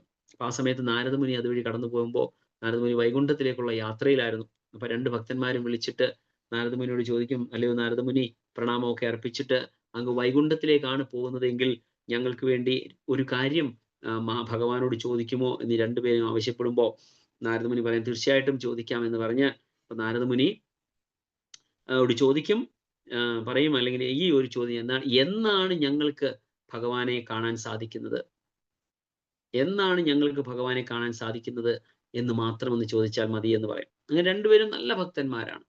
അപ്പൊ നാരദമുനി നേരെ വൈകുണ്ഠത്തിൽ ചെല്ലിട്ട് ഭഗവാനോട് പ്രണമിച്ചിട്ട് ഭഗവാനോട് പറയും, ഭഗവാൻ, ഇന്നപോലെ രണ്ട് ഭക്തന്മാരെ ഞാൻ കണ്ടു, അവരെ ആഗ്രഹിക്കുന്നു, എന്ന് അങ്ങയെ ദർശിക്കാൻ സാധിക്കും എന്ന് അവരാഗ്രഹിക്കുന്നു, എന്ന് അറിയാൻ ആഗ്രഹിക്കുന്നു എന്ന് പറയുമ്പോൾ ഭഗവാൻ വിഷ്ണു പറയും, അവരിയ്ക്കുന്ന ആൽമരം, ഒരു ആൽമരത്തിന്റെ ചുവട്ടിലാണ് അവരിരുന്നത്. ആൽമരത്തിന്റെ ചുവട്ടിൽ, ആ ആൽമരത്തിൽ എത്ര ഇലയുണ്ടോ അത്രയും ജന്മം അവർക്ക് എടുക്കേണ്ടി വരും എന്നെ കാണണമെങ്കിൽ. അപ്പോ ഒരു ആൽമരത്തിൽ എത്രമാത്രം ഇലയുണ്ട് അത്രയും ജന്മം എടുത്തു. കാരണം ഏറ്റവും കൂടുതൽ ഇലയുള്ളത് ഒരു ആൽമരത്തിനാണ്. അപ്പൊ അത്രയും ജന്മം എടുത്തെങ്കിലേ അവർക്ക് എന്നെ കാണാൻ സാധിക്കത്തുള്ളൂ എന്ന് ഭഗവാൻ അവരോട് പറയും. നാരദമുനി അത് കേട്ട് നേരെ തിരിച്ച് താഴ്ചെന്ന് ആ ഭക്തന്മാരുടെ അടുത്ത് എന്നിട്ട് പറയും. അപ്പൊ അവർ ചോദിക്കും, കണ്ടോ? അവർ കണ്ടു. എന്താണ് ചോദിച്ചത്? എന്താണ് ഭഗവാന്റെ ആൻസർ? അപ്പൊ പറഞ്ഞു, ഈ മരത്തിൽ എത്ര ഇലയുണ്ടോ അത്രയും ജന്മത്തിന് ശേഷം നിങ്ങൾക്ക് കാണാൻ സാധിക്കും എന്ന് പറയും. ഉടൻ തന്നെ ആ ഒരു സമയത്ത് തന്നെ ഒരു ഭക്തൻ വളരെ വിഷമത്തോടുകൂടി, വെരി മൊറോസ്, വെരി സാഡ്, പറയും, വളരെ വിഷമിച്ചു, ഇത്രയും ജന്മം എടുക്കേണ്ടി വരുവാണെങ്കിൽ ഇനി എത്ര കോടി ജന്മങ്ങൾ ഞാൻ എടുക്കണം, അല്ലെങ്കിൽ എത്ര ലക്ഷം ജന്മങ്ങൾ ഞാൻ എടുക്കേണ്ടി വരും ഭഗവാനെ കാണാൻ എന്നുള്ള ഭയങ്കര വിഷമമായി. പക്ഷെ still he was completely in devotion. ആ ഭക്തിയോടുകൂടി അദ്ദേഹം തിരിച്ച് അദ്ദേഹത്തിന്റെ വീട്ടിലേക്ക് പോയി. എന്നാൽ ആദ്യം ഉണ്ടായിരുന്ന മറ്റൊരു ഭക്തൻ അവിടെ നിന്ന് തുള്ളിച്ചാടി ആനന്ദിച്ച് വളരെ സന്തോഷത്തോടുകൂടി നൃത്തം ചെയ്യാൻ ആരംഭിച്ചു, ഭഗവത് കീർത്തനവും ചൊല്ലിക്കൊണ്ട്.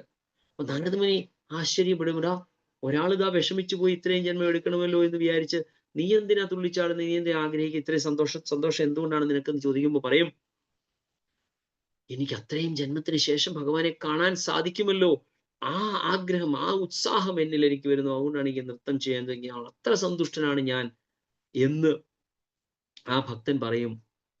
അവർ തമ്മിലുള്ള ആ സംവാദം നടന്നുകൊണ്ടിരിക്കുമ്പോൾ സാക്ഷാൽ ഭഗവാൻ അവിടെ പ്രത്യക്ഷപ്പെടും.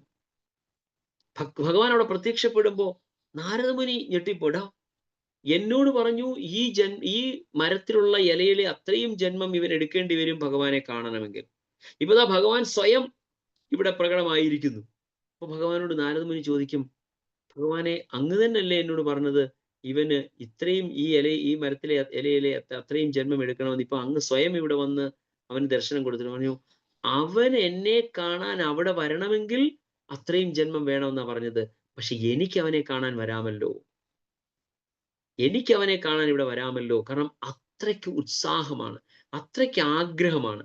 അതാണ് ശ്രീ രൂപ ഗോസ്വാമി പ്രഭുപാദ് ഭക്തിരസാമൃത സിന്ധുവിൽ പറയുന്നത്, നമുക്ക് വേണ്ടത് ലൗല്യമാണ്. ഭക്തി ആർജിക്കാനായിട്ട് നമുക്ക് വേണ്ടത് ലൗല്യമാണ്. അതാണ് ഏറ്റവും പ്രധാനമായിട്ട് വേണ്ടത്. സോ അങ്ങനെ ആ ആഗ്രഹം കൊണ്ട്, അപ്പൊ പറഞ്ഞത് ഭഗവാൻ വാക്ക് പറഞ്ഞാൽ ഭഗവാൻ ഏത് സമയവും വാക്ക് മാറ്റും.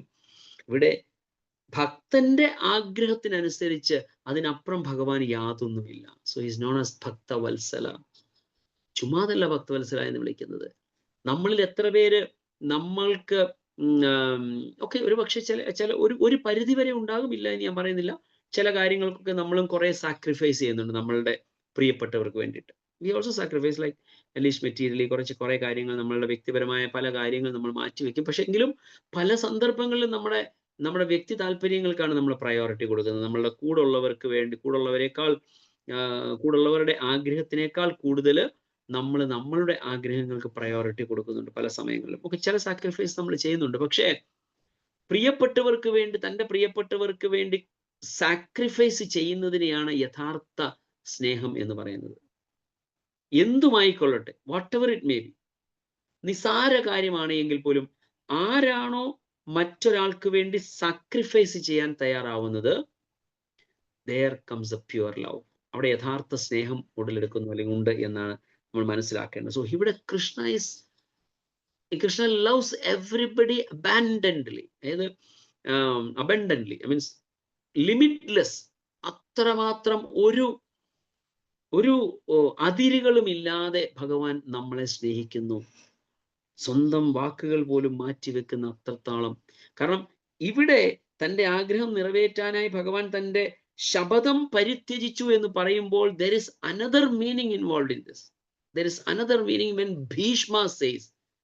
കാരണം Bhishma himself means the honor of strict vows. അല്ലെങ്കിൽ ശപഥം, ഇത്രയും കഠിനമായ ശപഥത്തിന്റെ ഉടമ എന്ന പേര് പോലും ലഭിച്ച ഭീഷ്മദേവൻ അത് പറയുമ്പോ there is much value added to that. കാരണം ഭീഷ്മദേവനെ കുറിച്ച് നമുക്കറിയാം. ഭീഷ്മ എന്ന പേര് തന്നെ വന്നത് എന്തുകൊണ്ടാണ്? എങ്ങനെയാണ് ഭീഷ്മ എന്ന പേര് വന്നത്? What is the meaning? Bhishma എന്ന പേര് എന്തുകൊണ്ടാണ് വന്നത്? ഭീഷ്മൻ എന്ന വാക്കിനർത്ഥം എന്താണ്? Who can say? Raise your hand. Bhishma എന്ന വാക്കിനർത്ഥം, നാമത്തിനർത്ഥം. Yes, okay. I can see always two hands. Jnanambika Mataji and Mayatita Mataji. Uma Prada Mataji is also there. Yes, Vishnu Priya Mataji is there. എല്ലാം സ്ഥിരം കൈകൾ മാത്രമാണ് ഉയരുന്നത്. മറ്റുള്ളവരാരും കൈ പൊക്കുന്നില്ല. Now I'll ask somebody else randomly. ഹരേ കൃഷ്ണ. ഇതുവരെ പറയാത്തവരാണെങ്കിൽ കൈ ഉയർത്തിയാട്ടെ. ഹരേ കൃഷ്ണ. ഇതുവരെ answer പറയാത്ത ആരെങ്കിലും കൈ ഉയർത്തിയാൽ. What is the meaning of the word Bhishma? The name Bhishma. Okay, ഞാൻ അംബിക മാതാജി പറഞ്ഞോട്ടെ. അച്ഛന്റെ മുമ്പിൽ ശപഥം എടുത്തുകൊണ്ട് ഭീഷ്മ ശപഥം. ഭീഷ്മ ശപഥം, yes, very good. Bhishma, okay. Ratirupa mataji, yes, I can see the new hand there. Ratirupa mataji. Hare Krishna. ഇത്ര വലിയ കഠിന പ്രതിജ്ഞ എടുത്തുകൊണ്ടാണ്. കഠിന പ്രതിജ്ഞ എടുത്തത് കൊണ്ടാണ്. യെസ്. എന്താണ് കഠിന പ്രതിജ്ഞ? ആർക്കെങ്കിലും പറയാമോ? ഒരിക്കലും കല്യാണം കഴിക്കില്ല. കൈ മറ്റുള്ളവരെല്ലാം കൈ താഴ്ത്തിയിടുക. ഇനി ആദ്യം ഇത് നെക്സ്റ്റ് ക്വസ്റ്റ്യൻ ഉള്ള കൈ ഉയർത്തുക. ഓക്കെ, ലത മാതാജിക്ക് അറിയാമോ? ലത മാതാജിക്ക് അറിയാമെങ്കിൽ പറഞ്ഞോളൂ. യെസ്. വിവാഹം കഴിക്കില്ല എന്ന് ദൃഢപ്രതിജ്ഞ എടുത്തു. നൈഷ്ഠിക ബ്രഹ്മചാരി. വിവാഹം കഴിക്കില്ല എന്ന് ദൃഢപ്രതിജ്ഞ എടുത്തു. ഓക്കെ. രമാദേവി മാതാജിക്ക് എന്തെങ്കിലും? അത് തന്നെ പ്രഭു എനിക്ക് പറയാനുള്ളത്. ഒരിക്കലും കല്യാണം കഴിക്കില്ല. രണ്ടുപേരും പറഞ്ഞെങ്കിൽ കൈ താഴ്ത്തിയിട്ടുകൊള്ളുക. കൈ താഴ്ത്തിയിടുക. ഓക്കെ. ഓക്കെ, ദീപ മാതാജി പറയൂ, എന്താണ് കഠിന പ്രതിജ്ഞ എടുത്തത്? വിവാഹം കഴിക്കില്ല, മക്കൾ സന്താന പ്രാപ്തി ഉണ്ടാവില്ല എന്നുള്ളതല്ലേ? സന്താന പ്രാപ്തി ഉണ്ടാവില്ല. Yes, okay, very good. Yes, ഒരു അഡീഷണൽ പോയിന്റ് വന്നു. സന്താന പ്രാപ്തി ഉണ്ടാവില്ല എന്നത് പോയിന്റ് ഒരു അഡീഷണൽ വന്നു. ഓക്കെ, വേറെ ആർക്കെങ്കിലും എന്തെങ്കിലും പറയാമോ? വേറെ ആർക്കെങ്കിലും എന്തെങ്കിലും പറയാനുണ്ടോ? രാജ്യഭരണം എടുക്കില്ല. രാജ്യഭരണം എടുക്കില്ല എന്ന്. ഓക്കെ, അത് അത്ര വലിയൊരു ദൃഢമായ പ്രതിജ്ഞയാണ്. യെസ്, നല്ലത് തന്നെ, സംശയമില്ല. Okay, fine, good, thank U. Okay, വേറെ ആർക്കെങ്കിലും? ദീപമാതാജി കൈ താഴ്ത്തിയിട്ടുള്ളൂ. നൈഷ്ഠിക ബ്രഹ്മചാരി ആയിരിക്കും. നൈഷ്ഠിക ബ്രഹ്മചാരി അർത്ഥം എന്താണ്? What is a naishthika brahmachari എന്ന അർത്ഥം?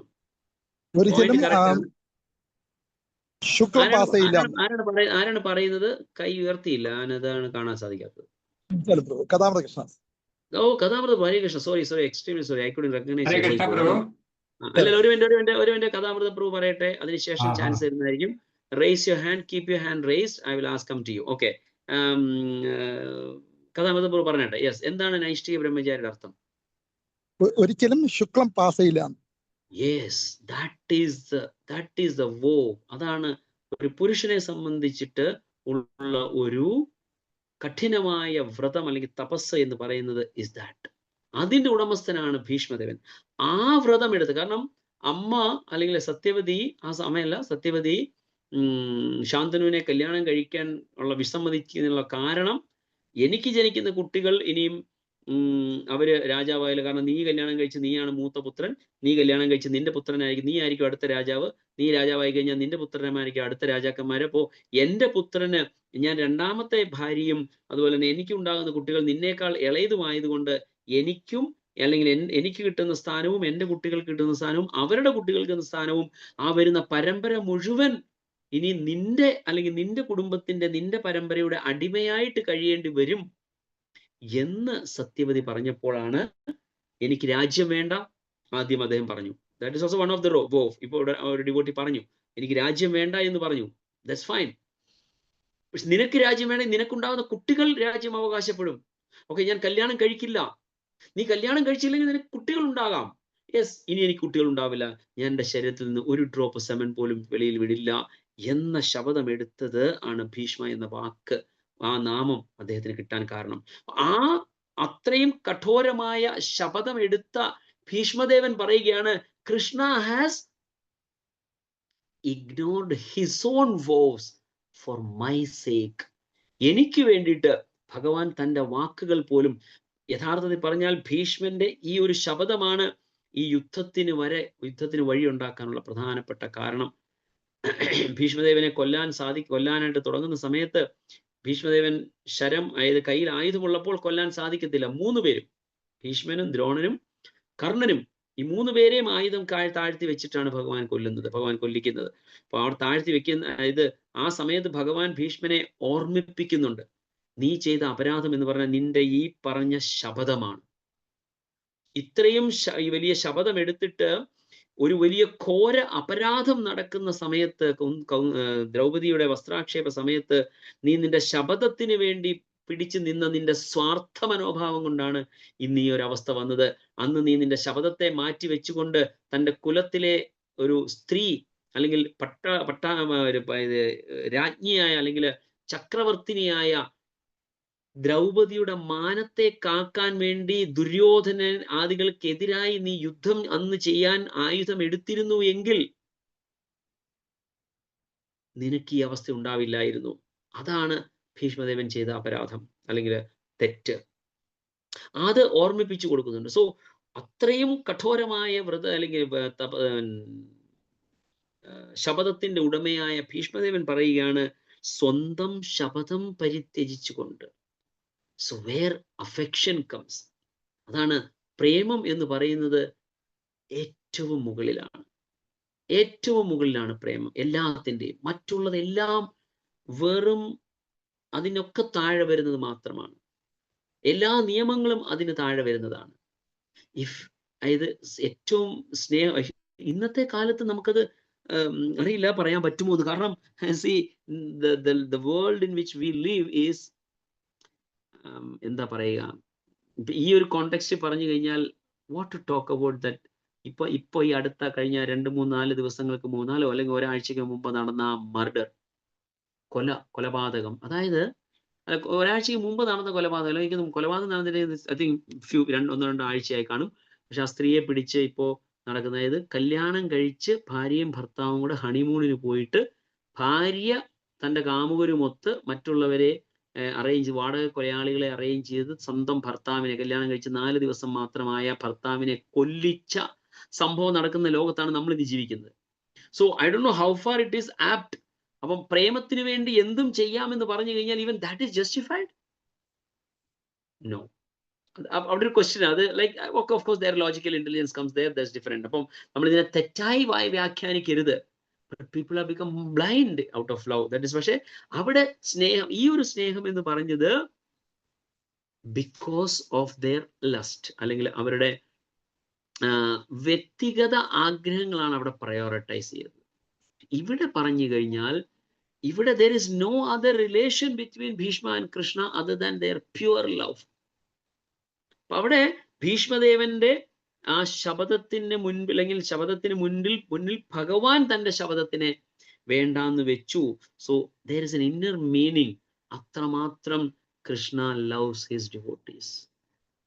ആ ഒരു പദം കൊണ്ട് തന്നെ നമുക്ക് ഒരുപാട്, തൻ്റെ സ്വന്തം ശപഥം പോലും പരിത്യജിച്ചുകൊണ്ട് രഥത്തിൽ നിന്നിറങ്ങി രഥചക്രം എടുത്തുകൊണ്ട് ഉത്തരീയം നിലത്തു വീണതുപോലും അറിയാതെ ദ്രുതഗതിയിൽ എൻ്റെ നേരെ സിംഹം ആനയെ കൊല്ലാൻ എന്ന പോലെ പാഞ്ഞെടുത്തു.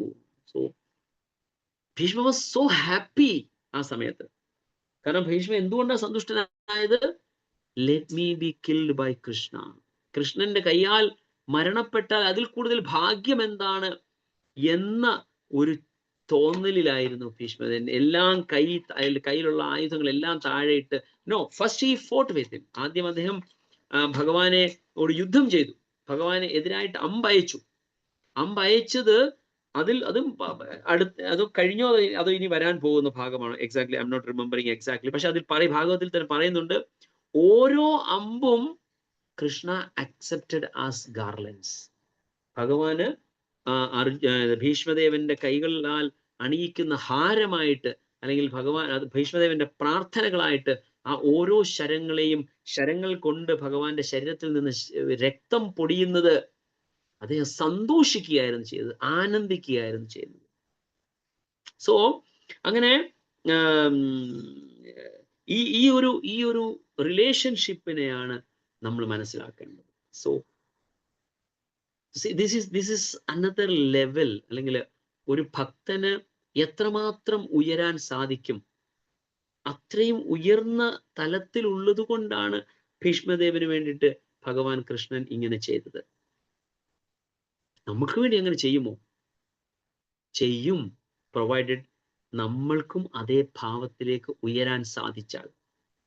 ശ്രീല പ്രഭുപാദ് നമുക്ക് ഇങ്ങനെ ഒരു സംസ്ഥാനം, ഇങ്ങനെ ഒരു സ്ഥാപനം ഉണ്ടാക്കി തന്ന് ഈ ജ്ഞാനമെല്ലാം നമ്മൾക്ക് നൽകിയത് ഇതേപോലെ ഭക്തിയിൽ ഉയരാൻ വേണ്ടിയാണ്. തീർച്ചയായിട്ടും ഭീഷ്മദേവനുമായിട്ടൊരു കോമ്പറ്റീഷൻ ഡിക്ലെയർ ചെയ്യാൻ, അല്ലെങ്കിൽ ഒരു കോമ്പറ്റീഷൻ ഉണ്ടാക്കിയിട്ട് ഭീഷ്മദേവനേക്കാൾ വലിയ ഭക്തനാകും ഞാൻ എന്ന് ഒരു അതിലേക്ക് പോവുകയല്ല നമ്മുടെ ഉദ്ദേശം. മറിച്ച് ആ ഭാവം ഭീഷ്മദേവന്റെ അടുത്തേക്ക് ആ ഒരു ലെവലിലേക്ക് എത്തിക്കഴിഞ്ഞാൽ നമുക്ക് തീർച്ചയായിട്ടും നമുക്ക് മനസ്സിലാവും നമ്മളൊന്നും അല്ല എന്ന്. സോ ആ ഒരു രീതിയിൽ ഭഗവാനെ നമ്മൾ മനസ്സിലാക്കുകയും ഭഗവാനും ഭക്തരും തമ്മിലുള്ള റിലേഷൻഷിപ്പിനെ കുറിച്ച് അണ്ടർസ്റ്റാൻഡ് ചെയ്യുകയും ചെയ്യുകയാണ് ചെയ്യുക. നമുക്ക് പെട്ടെന്ന് ക്വിക്കായിട്ട് നമുക്ക് ഭാഗവത്തിന്റെ ഈ ഒരു പർപ്പോട്ട് ഒന്ന് വായിക്കാം. ആരെങ്കിലും എന്നെ ഒന്ന് സഹായിക്കാമോ? ആരുടെയും ഭാഗവതം കയ്യിലുള്ള ആരെങ്കിലും ഒന്ന് പർപ്പോട്ട് വായിക്കാൻ സഹായിക്കാമോ? ഹരേ കൃഷ്ണ.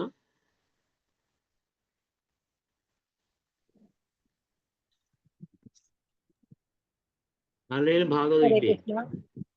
ഹരേ കൃഷ്ണ. ഹരേ കൃഷ്ണ. വായിച്ചോളൂ. യുദ്ധധർമ്മങ്ങൾക്ക് അനുസൃതമായിട്ട് കുരുക്ഷേത്ര യുദ്ധം നടത്തപ്പെട്ടത്. അതേസമയം ഒരു മിത്രം മറ്റൊരു മിത്രത്തോട് യുദ്ധം ചെയ്യുന്ന അതേ വിനോദാവേശം ഉണ്ടായിരുന്നു. പിതൃസഹജമായ വാത്സല്യത്താൽ ഭീഷ്മദേവൻ അർജുനനെ വധിക്കുവാൻ വൈമനസ്യം കാട്ടുന്നുവെന്ന് ദുര്യോധനൻ ഭീഷ്മദേവനെ വിമർശിച്ചു. ഒരു ക്ഷത്രിയന് യുദ്ധനീതിയെ കുറിച്ചുള്ള അപമാനം സഹിക്കാൻ കഴിയുകയില്ല. ആകയാൽ അടുത്ത ദിവസം 5 പാണ്ഡവരെയും പ്രത്യേകം നിർമ്മിച്ച ആയുധം ഉപയോഗിച്ച് ഹനിക്കുമെന്ന് അദ്ദേഹം ശപഥം ചെയ്തു. ഇത് കേട്ട് ദുര്യോധനൻ സംതൃപ്തനാവുകയും അടുത്ത ദിവസം യുദ്ധത്തിൽ പ്രയോഗിക്കാൻ നൽകുന്നതിനായി അസ്ത്രങ്ങൾ തന്റെ കൈവശം വയ്ക്കുകയും ചെയ്തു. തന്ത്രത്താൽ ദുര്യോധനന്റെ പക്കൽ നിന്നും ആ അസ്ത്രങ്ങൾ അർജുനൻ വാങ്ങിക്കൊണ്ടു പോകുകയും ഇത് ശ്രീകൃഷ്ണ ഭഗവാന്റെ തന്ത്രമാണെന്ന് ഭീഷ്മദേവൻ മനസ്സിലാക്കുകയും ചെയ്തു. ആയതിനാൽ അടുത്ത ദിവസം സ്വയം ശ്രീകൃഷ്ണ ഭഗവാൻ ആയുധം എടുക്കേണ്ടി വരുമെന്നും അല്ലാത്ത പക്ഷം അദ്ദേഹത്തിന്റെ മിത്രമായ അർജുനൻ വധിക്കപ്പെടുമെന്നും ഭീഷ്മദേവൻ ശപഥം ചെയ്തു. അടുത്ത ദിവസത്തെ യുദ്ധത്തിൽ ഭീഷ്മദേവൻ അത്യുഗ്രമായി യുദ്ധം ചെയ്യുകയും ശ്രീകൃഷ്ണനെയും അർജുനനെയും വിഷമസന്ധിയിലാക്കുകയും ചെയ്തു. അർജുനൻ മിക്കവാറും പരാജയത്തിന്റെ വാക്കോളം എത്തി. അടുത്ത ക്ഷണം അദ്ദേഹം ഭീഷ്മദേവനാൽ വധിക്കപ്പെടുമെന്ന വിധത്തിൽ പ്രക്ഷുബ്ധമായിരുന്നു അവസ്ഥ. ആ സന്ദർഭത്തിൽ സ്വന്തം ശപഥത്തെക്കാൾ പ്രധാനമായ ഭീഷ്മരുടെ ശപഥം കാത്തുരക്ഷിച്ച് സ്വഭക്തനെ പ്രീതിപ്പെടുത്താൻ ശ്രീകൃഷ്ണ ഭഗവാൻ ആഗ്രഹിച്ചു. അപ്രകാരം ബാഹ്യദൃഷ്ട്യാ ശ്രീകൃഷ്ണ ഭഗവാൻ സ്വന്തം ശപഥത്തെ അതിലംഘിച്ചു. കുരുക്ഷേത്ര യുദ്ധാരംഭത്തിനു മുമ്പ് തന്റെ നിരായുധനായി നിലകൊള്ളുമെന്നും തന്റെ ശക്തി ഇരുപക്ഷത്തിനു വേണ്ടിയും ഉപയോഗിക്കുകയില്ലെന്നും ശ്രീകൃഷ്ണ ഭഗവാൻ ശപഥം ചെയ്തിരുന്നു. എന്നാൽ അർജുനനെ സംരക്ഷിക്കുന്നതിനായി അവിടുത്തെ രഥത്തിൽ നിന്നിറങ്ങുകയും കോപാവേശത്തോടെ രഥചക്രം കയ്യിലേന്തി ഭീഷ്മദേവന്റെ നേരെ സിംഹം ആനയെ കൊല്ലാൻ എന്ന പോലെ ദ്രുതഗതിയിൽ പാഞ്ഞെടുക്കുകയും ചെയ്തു. വഴിയിൽ അവിടുത്തെ ഉത്തരീയം താഴെ വീണെങ്കിലും കോപാകുലനായ അവിടുന്ന് അതറിഞ്ഞില്ല. തന്റെ പ്രിയപ്പെട്ട ഭഗവാനായ കൃഷ്ണനാൽ കൊല്ലപ്പെടുന്നതിനായി ഭീഷ്മദേവൻ ഉടനെ തന്നെ ആയുധം ഉപേക്ഷിച്ച് നിലകൊണ്ടു. ആ നിമിഷം തന്നെ ആ ദിവസത്തെ യുദ്ധം അപ്രകാരം അവസാനിക്കുകയും അർജുനൻ രക്ഷപ്പെടുകയും ചെയ്തു. നിശ്ചയമായും അർജുനൻ ഹനിക്കപ്പെടാൻ യാതൊരു സാധ്യതയുമില്ലായിരുന്നു. എന്തെന്നാൽ ഭഗവാൻ സ്വയം രഥത്തിലുണ്ടായിരുന്നു. എന്നാൽ ശ്രീകൃഷ്ണൻ സ്വന്തം മിത്രത്തെ രക്ഷിക്കാനായി ഏതെങ്കിലും ആയുധം എടുക്കുന്നത് ദർശിക്കുവാൻ ഭീഷ്മദേവൻ ആഗ്രഹിച്ചു. ആയതിനാലാണ് അർജുനന്റെ മരണം ആസന്നമായി എന്ന വിധത്തിലുള്ള ഒരു സ്ഥിതി ഭഗവാൻ സ്വയം സൃഷ്ടിച്ചത്. ഭീഷ്മദേവന്റെ പ്രതിജ്ഞ നിറവേറിയെന്നും താൻ രഥചക്രം കയ്യിലേന്തിയെന്നും കാണിക്കുന്നതിനായി ഭഗവാൻ ഭീഷ്മദേവന് മുന്നിൽ നിലകൊണ്ടു. Hare Krishna. Hare Krishna. Thank you so much Madhavi. Hare Krishna. So ഇവിടെ വളരെ സ്പഷ്ടമായിട്ട് ശിവപ്രഭാതിന്റെ ഭാവാർത്ഥത്തിൽ പറഞ്ഞ് നമ്മൾ ഡിസ്കസ് ചെയ്ത അതേ കാര്യങ്ങളെല്ലാമാണ് പറയുന്നത്. അവിടെ ഒരു കാര്യം കൂടെ പറയുന്നുണ്ട്. ഇത് നമ്മള് ഈ കഥ എല്ലാവർക്കും അറിയാവുന്നതാണ്. ഇപ്പൊ ഭഗവാൻ കൃഷ്ണനാണ് ആ അഞ്ച് പാണ്ഡവരെ എല്ലാവരെയും കൊല്ലും എന്ന് ഭീഷ്മദേവൻ ശപഥം എടുക്കുകയാണ് ചെയ്തത്. എടുത്തിട്ട് 5 ആയുധം എന്നാണ് പറയുന്നത്. പക്ഷെ 5 അമ്പ് എടുത്ത് വെക്കും. അപ്പൊ ദുര്യോധനൻ പറയും ഭീഷ്മദേവൻ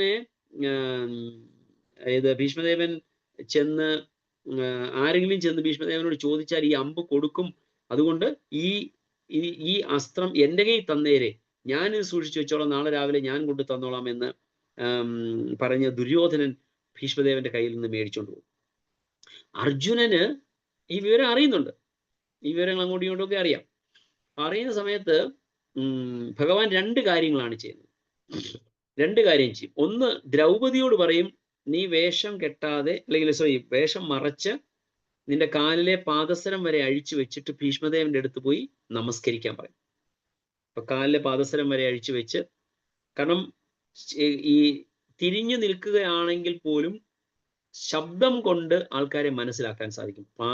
കാൽ വെക്കുവിന്റെ ശബ്ദം കൊണ്ട് ആരാണ് വരുന്നത് എന്ന് മനസ്സിലാക്കാൻ സാധിക്കും. അത് മനസ്സിലാക്കാതെ വേണം നീ ചെല്ലാൻ എന്ന് പറഞ്ഞ് തലയെല്ലാം മൂടി മുഖം മൂടിക്കൊണ്ട് ചെന്ന് ഭീഷ്മദേവന്റെ അടുത്ത് ചെന്ന് നമസ്കരിക്കും. ചെന്ന് പാദം സ്പർശിക്കുമ്പോൾ സൗഭാഗ്യവതി ഭവ എന്ന് ആശീർവദിക്കും. സൗഭാഗ്യവതി ഭവ എന്ന് ആശീർവദിക്കുമ്പോൾ ദ്രൗപദി ചോദിക്കും, അങ്ങ് എനിക്ക് സൗഭാഗ്യവതി ഭവ എന്ന് വരം തന്നു, പക്ഷെ എൻ്റെ ഭർത്താക്കന്മാരെ കൊല്ലാനുള്ള ആയുധം അങ്ങ് റെഡിയാക്കി വെച്ചിട്ടുമുണ്ട്, എങ്ങനെ ശരിയാകും? സോ ഇത് കൃഷ്ണന്റെ ഒരു ടെക്നിക്കാണ്. അപ്പൊ അതിനാണ് പിന്നെ ഭഗവാൻ അപ്പുറത്തൂടെ ദുര്യോധനെ വിട്ടിട്ട് ആ ആയുധം എടുപ്പിച്ച് ദുര്യോധനെ കൊണ്ട് ഏൽപ്പിക്കും. കാരണം ഭീഷ്മദേവന്റെ ആണെന്നുണ്ടെങ്കിൽ അത് കിട്ടാൻ പ്രയാസമാണെന്ന് ഭഗവാൻ അറിയാം. അപ്പൊ ദുര്യോധനെ കൊണ്ട് ഏൽപ്പിച്ചിട്ട് അർജുനന്റെ അടുത്ത് പറയും നീ ദുര്യോധന്റെ അടുത്ത് ചെന്ന് ആയുധം ചോദിക്കുന്നത്. കാരണം അതിന്റെ പിന്നിലൊരു കഥയുണ്ട്. വനവാസ സമയത്ത് ദുര്യോധനന് ഒരു ചെറിയൊരു എന്താ പറയാ, ഈ മുറിവിൽ എരിവിടുക എന്ന് പറയും. മുറിവിൽ മുളകിടുക അല്ലെങ്കിൽ ഉപ്പിടുക എന്ന് പറഞ്ഞ ഒരു സംഭവം. എന്താ ചെയ്യുന്നത്? ഓൾറെഡി അവർ വനവാസത്തിൽ വളരെ കഷ്ടപ്പെട്ട് പാണ്ഡവർ താമസിക്കുക. ആ സമയത്ത് ഈ പാണ്ഡവർ താമസിക്കുന്ന സ്ഥലത്തിന് അടുത്ത് പോയിട്ട് വലിയ ശിബിരമൊക്കെ കെട്ടി വളരെ രാജകീയ പ്രൗഢിയിൽ ദുര്യോധനും കർണനും അനിയന്മാരും ഒക്കെ കൂടെ ചെന്ന് വളരെ സുഖമായിട്ട് ലാവിഷായിട്ട് ജീവിക്കുന്നത് കാണിച്ച് പാണ്ഡവരെ കൊണ്ട് എന്താ പറയാ ഒരുപാട് അസൂയാലുക്കളാക്കുന്ന അല്ലെങ്കിൽ ദേഷ്യം പിടിപ്പിക്കുന്ന രീതിയിലുള്ള പ്രവൃത്തികൾ ദുര്യോധനൻ ചെയ്യുകയാണ്. അങ്ങനെ ഒരു പ്രാവശ്യം ശിബിരം കെട്ടി പാണ്ഡവർ താമസിക്കുന്ന വീടിനടുത്ത് താമസിക്കുന്ന സമയത്ത് ദുര്യോധനൻ ഒരു ദിവസം അടുത്തുള്ള കുളത്തിലേക്ക് പോകുമ്പോൾ അവിടെ ഗന്ധർവന്മാരും ഗന്ധർവികളും കൂടെ കുളിക്കുന്നതാണ് കാണുന്നത്. അപ്പൊ ദുര്യോധനൻ പറയും ഇത് എൻ്റെ കുളമാണ്, ഇവിടുന്ന് ഇപ്പം മാറണം. അവർ പറയും ഇത് ഞങ്ങൾക്ക് കുളിക്കാൻ അവകാശപ്പെട്ടതാണ്, ഞങ്ങൾ കുളിച്ചതിന് ശേഷമേ പോവുകയുള്ളൂ. അങ്ങനെ അവർ തമ്മിൽ വാക്തർക്കമുണ്ടായി. അത് യുദ്ധത്തിലേക്ക് ചെന്ന് കലാശിക്കുകയും അവസാനം ഗന്ധർവന്മാര് ദുര്യോധനനെ പിടിച്ച് കെട്ടിയിടുകയും ചെയ്യും. അതുവഴി പോകുന്ന ഭീമനും അർജുനനും ഈ കാഴ്ച കണ്ട് സന്തോഷത്തോടു കൂടി ചെന്ന് യുധിഷ്ഠിര മഹാരാജാവിനോട് പറയും ഇന്നതുപോലെ സംഭവിച്ചിട്ടുണ്ട്, നമ്മളതുകൊണ്ട് രക്ഷപ്പെട്ടു, നമുക്കിത് കഴിഞ്ഞാൽ നമുക്ക് നമ്മുടെ രാജ്യം തിരിച്ചു കിട്ടും, ദുര്യോധനനെ ഇപ്പോൾ അവർ കൊല്ലും. യുധിഷ്ഠിര മഹാരാജാവ് പറയും പാടില്ല, ഇത് നമ്മളും നമ്മുടെ കുടുംബത്തിലുള്ള പ്രശ്നമാണ്. ആ കുടുംബത്തിലുള്ള പ്രശ്നം മറ്റുള്ളവർ മിസ്യൂസ് ചെയ്യുന്ന അല്ലെങ്കിൽ മറ്റുള്ളവർ അത് പ്രയോജനപരമാകരുത്. എൻ്റെ അനുജനാണ് അവര്. ഭീമനോട് പറയും നിന്റെ അനുജന്മാരാണ് അവര്, അപ്പൊ അതുകൊണ്ട് നിങ്ങൾ ചെന്ന് അവരെ രക്ഷിക്കണം എന്ന് പറഞ്ഞ് യുധിഷ്ഠിര മഹാരാജാവിന്റെ നിർബന്ധത്തിന് വഴങ്ങി അർജുനനും ഭീമനും കൂടെ ചെന്ന് അവരെ ഗന്ധർവന്മാരുമായി യുദ്ധം ചെയ്ത് അവരെ കീഴ്പ്പെടുത്തി ദുര്യോധനനെ ഫ്രീ ആക്കും. ദുര്യോധനനെ അങ്ങനെ ഫ്രീ ആക്കിയിട്ട് ദുര്യോധനനെ പിടിച്ചുകൊണ്ട് യുധിഷ്ഠിര മഹാരാജാവിന്റെ മുമ്പിൽ കൊണ്ടുവന്നിട്ട് പറയും ദാ പറഞ്ഞോളാം, ചേട്ടൻ പറഞ്ഞു എന്ത് ചെയ്യണം, ഇപ്പൊ കൊല്ലട്ടെ, കൊന്നു കളഞ്ഞാൽ ഇപ്പൊ നമ്മുടെ എല്ലാം കഴിയും, നമ്മുടെ എല്ലാം ശരിയാകും. യുധിഷ്ഠിര മഹാരാജാവ് പറയും പാടില്ല, നമ്മൾ ഒരിക്കലും കൊല്ലാൻ പാടില്ല. ഒരു ക്ഷത്രിയനെ അപേക്ഷിച്ച് ഫ്രീ ആയിട്ട് വിടുന്നതാണ് ഏറ്റവും വലിയ അപമാനം, അതുകൊണ്ട് അവനെ വെറുതെ വിട്ടേക്കാൻ പറയും. അങ്ങനെ യുധിഷ്ഠിര മഹാരാജാവിന്റെ ആജ്ഞപ്രകാരം ഭീമനും അർജുനനും കൂടെ ദുര്യോധനനെ ഫ്രീ ആയിട്ട് വിടും.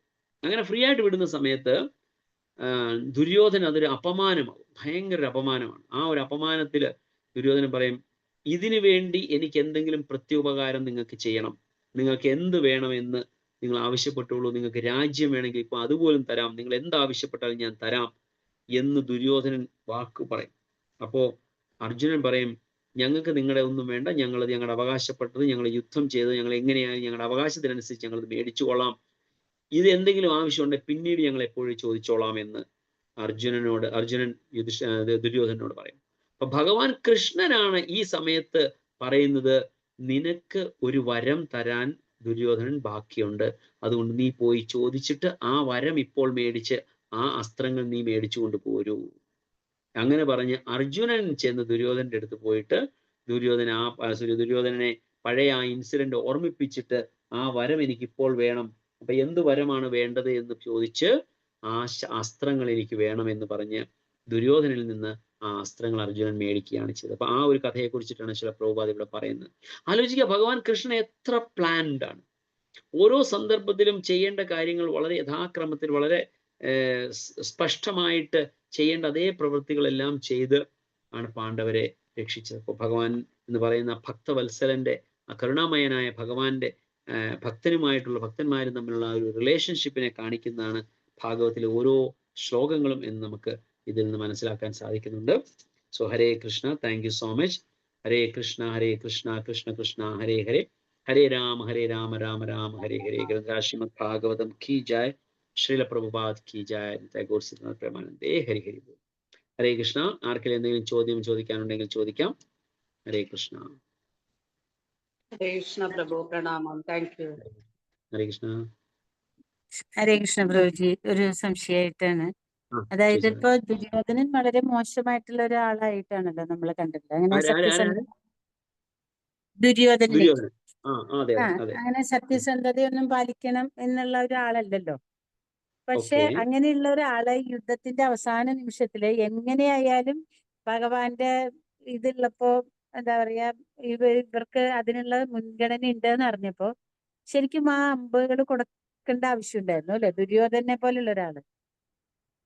അമ്പ് കൊടുക്കാം മതജി. സത്യസന്ധത വേറെ, പക്ഷെ അവര് കൊടുക്കുന്ന വാക്ക് വേറെ. ക്ഷത്രിയർ എപ്പോഴും അവരുടെ വാക്ക് പാലിക്കുന്നവരാ. ആ ഒരു ക്വാളിറ്റി എല്ലാ ക്ഷത്രിയർക്കും ഉണ്ട്. പക്ഷെ മതജി പറഞ്ഞനുസരിച്ച് ദുര്യോധനൻ അങ്ങനെ അത്ര സത്യസന്ധത അങ്ങനെ ഇല്ല എന്നുണ്ടെങ്കിൽ കൊടുക്കണ്ടായിരിക്കും. പക്ഷെ ദുര്യോധനൻ ഒരു വരമായിട്ട് അർജുനന് കൊടുത്തതാണ്. അപ്പൊ അതിന് അന്നത്തെ കടമുണ്ട്, ആ കടം വീട്ടണം. തൻ്റെ ജീവൻ നൽകിയതാണ് അർജുനൻ അവർക്ക്. അപ്പൊ അന്ന് കൊടുത്ത വാക്ക് അത് പാലിച്ചു എന്നുള്ളതായിരിക്കണം അതിൽ നിന്ന് മനസ്സിലാക്കേണ്ടത്. അപ്പം അത് പറഞ്ഞ രീതി നോക്കിയാൽ ഒരു പക്ഷെ വേണ്ടിയിരുന്നില്ല. പക്ഷെ എന്തോ it is Krishna's desire and Krishna's arrangement. ഭഗവാന്റെ ഒരു മറക്കലായിരിക്കും ദുര്യോധനെ കൊണ്ട് അങ്ങനെ. തീർച്ചയായിട്ടും യാതൊരു സംശയമില്ല. കാരണം അത്രയും ദ്രോഹങ്ങൾ ചെയ്യുന്ന ഒരാളെ. കറക്റ്റ്, അത് കറക്റ്റ് ആണ്, അത് ശരിയാണ് പറഞ്ഞത്. പക്ഷെ എന്തോ anyway he accepted and then he gave it, handed it out. Hare Krishna Prabhu. Thank you Prabhu. പ്രണാമം പ്രഭു. പ്രഭു, ഈ ഉത്തരായനത്തിനെ കുറിച്ച് ഞാനൊരു ഈ ഭാഗവതം ക്ലാസ്സിൽ തന്നെയാണ് കേട്ടൊരു കാര്യം പറഞ്ഞോട്ടെ പ്രഭു? തീർച്ചയായിട്ടും. ഏതിനെ കുറിച്ചാണ് മതജി? ഉത്തരായനം എന്നുള്ള ആ ഒരു ഉത്തരായനം കാത്തു കടന്നിരുന്നു എന്നുള്ളതിനെ കുറിച്ച് ഹിസ് ഗ്രേസ് പരിപൂർണ കൃഷ്ണദാസ് പ്രഭു ആണ് ക്ലാസ്സിൽ പറഞ്ഞത്. ആ ഉത്തരായനം എന്നുള്ള പറയണതിന് ഉത്തരയുടെ അയനം എന്നും ഉണ്ട്. അപ്പൊ ഉത്തരയുടെ അയനത്തില് പരീക്ഷിത് മഹാരാജനെ രക്ഷിക്കാൻ വേണ്ടി ഭഗവാൻ പ്രവേശിച്ചല്ലോ. ആ ഭഗവാനെ കാണണം എന്നുള്ള ആ ഒരു ഇതിനു വേണ്ടിയാണ് ഭഗവാൻ കാത്തു കിടന്നിരുന്നത്. ഉത്തരായനത്തിനെ കുറിച്ച് അങ്ങനെ പറയുന്നു, അതിന്റെ ഒരു ആചാര്യന്മാര് പറയുന്നു എന്ന് പ്രഭു ക്ലാസ്സിൽ പറഞ്ഞു. അപ്പൊ എനിക്കത് ഒന്ന് പറയാന്ന് വിചാരിച്ചിട്ടായിരുന്നു പ്രഭു. യാതൊരു തെറ്റുമില്ല. പക്ഷെ അതറിയില്ല നമുക്ക്. എനിക്ക് ഇങ്ങനെ ഒരു അർത്ഥം, അതിന് ഉത്തര അയനം എങ്ങനെ അർത്ഥമുണ്ടോ എന്ന് എനിക്കറിയില്ല. ഞാൻ ആദ്യമായിട്ട് കേൾക്കുന്നത്. If it's not an interpretation proper, നമുക്ക് എവിടെയെങ്കിലും ഗ്രന്ഥത്തിൽ അതിന് റെഫറൻസ് ഉണ്ടെങ്കിൽ definitely is nothing wrong in accepting that. ഞാനിതിൽ കേട്ടിട്ടില്ല. കാരണം ഉത്തരായനം എന്ന് പറയുന്നത് സൂര്യദേവൻ അതായത് വടക്ക് ഭാഗത്തേക്ക് ചാഞ്ഞ് കറങ്ങുന്നതിനെയാണ് ഉദ്ദേശിക്കുന്നത്. പക്ഷെ അതിന് ഉത്തരയുടെ അയനം എന്നൊരർത്ഥം ഉണ്ടോ എന്ന് എനിക്ക് അറിയില്ല Mataji. It's like first time ഞാൻ കേൾക്കുകയാണ്. തീർച്ചയായിട്ടും ഒരു പ്രഭു പറഞ്ഞാണെങ്കിൽ അതിനൊരു എന്തെങ്കിലും റെഫറൻസ് ഉണ്ടാവണം. So Hare Krishna. Thank you Mataji. Hare Krishna. Mataji. Hare Krishna Prabhu. അത് ഞാൻ കേട്ടത് എന്താന്ന് വെച്ചിട്ടുണ്ടെങ്കിലേ അതായത് പരീക്ഷത്തിനെ രക്ഷിക്കാനായിട്ട് ഉത്തരയുടെ ഗർഭത്തെ ആശ്രയിച്ചവൻ എന്നുള്ള അർത്ഥം ഉത്തരായനൻ എന്ന പദത്തിനുണ്ട് എന്നുള്ളത്. അതുകൊണ്ട് ഉത്തരായനനെ പ്രതീക്ഷിച്ചിട്ടാണ് ശരിക്കും ഭീഷ്മദേവൻ കിടന്നതെന്നും. ഈ അർത്ഥം എവിടെയാ കൊടുത്തിരിക്കുന്നത്? എവിടെയെങ്കിലും റെഫറൻസ് പറയാൻ പ്രഭു പറ്റുമോ? ഞാനിത് കേട്ടത് എന്താ വെച്ചാ എന്താണ് ഭക്തി വൈഭവ് ക്ലാസ്സിനെ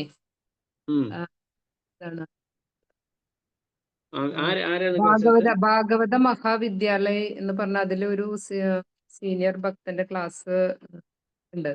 അപ്പൊ അദ്ദേഹത്തിൽ നിന്നാണ് ഇത് കേട്ടത്. തീർച്ചയായിട്ടും ഉണ്ടാവും, യാതൊരു സംശയമില്ല. Anyway ultimately whatever it may be, ഭീഷ്മദേവൻ അവിടെ വെയിറ്റ് ചെയ്തിരുന്നു ഭഗവാനെ ദർശിക്കാൻ വേണ്ടിയിട്ടാണ്. So that is what we like നമുക്ക് മനസ്സിലാക്കേണ്ടത്. ഉത്തരായനം എന്നുള്ളത് വേണേൽ നമുക്ക് അങ്ങനെ ഒരു അർത്ഥം എടുക്കാം. ലൈക്ക് പക്ഷെ ഞാൻ ആദ്യം കേൾക്കുന്നത് എനിക്ക് അറിയാത്തൊരു കാര്യം ഞാൻ എനിവേ പറയാനൊരു വിഷമമുണ്ട്. സോ ഫൈൻ, പ്രഭു അങ്ങനെ ഒരു സീനിയർ ഡിവോട്ടിയാണ് പറഞ്ഞെങ്കിൽ തീർച്ചയായിട്ടും അതിനകത്ത് അർത്ഥം ഉണ്ടാവും. ഞാനും അന്വേഷിക്കാം, വേണമെങ്കിൽ ചെക്ക് ചെയ്യാം അതിന്റെ അർത്ഥം അങ്ങനെ അർത്ഥം ഉണ്ടോ എന്നുള്ള വിവരം.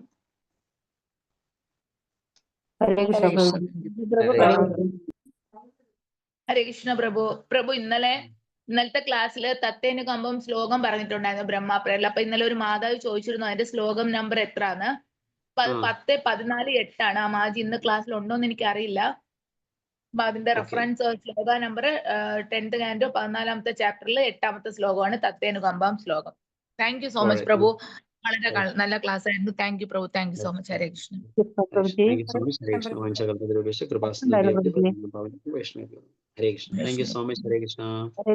ഒരു ഡൗട്ട് ഉണ്ടായിരുന്നു.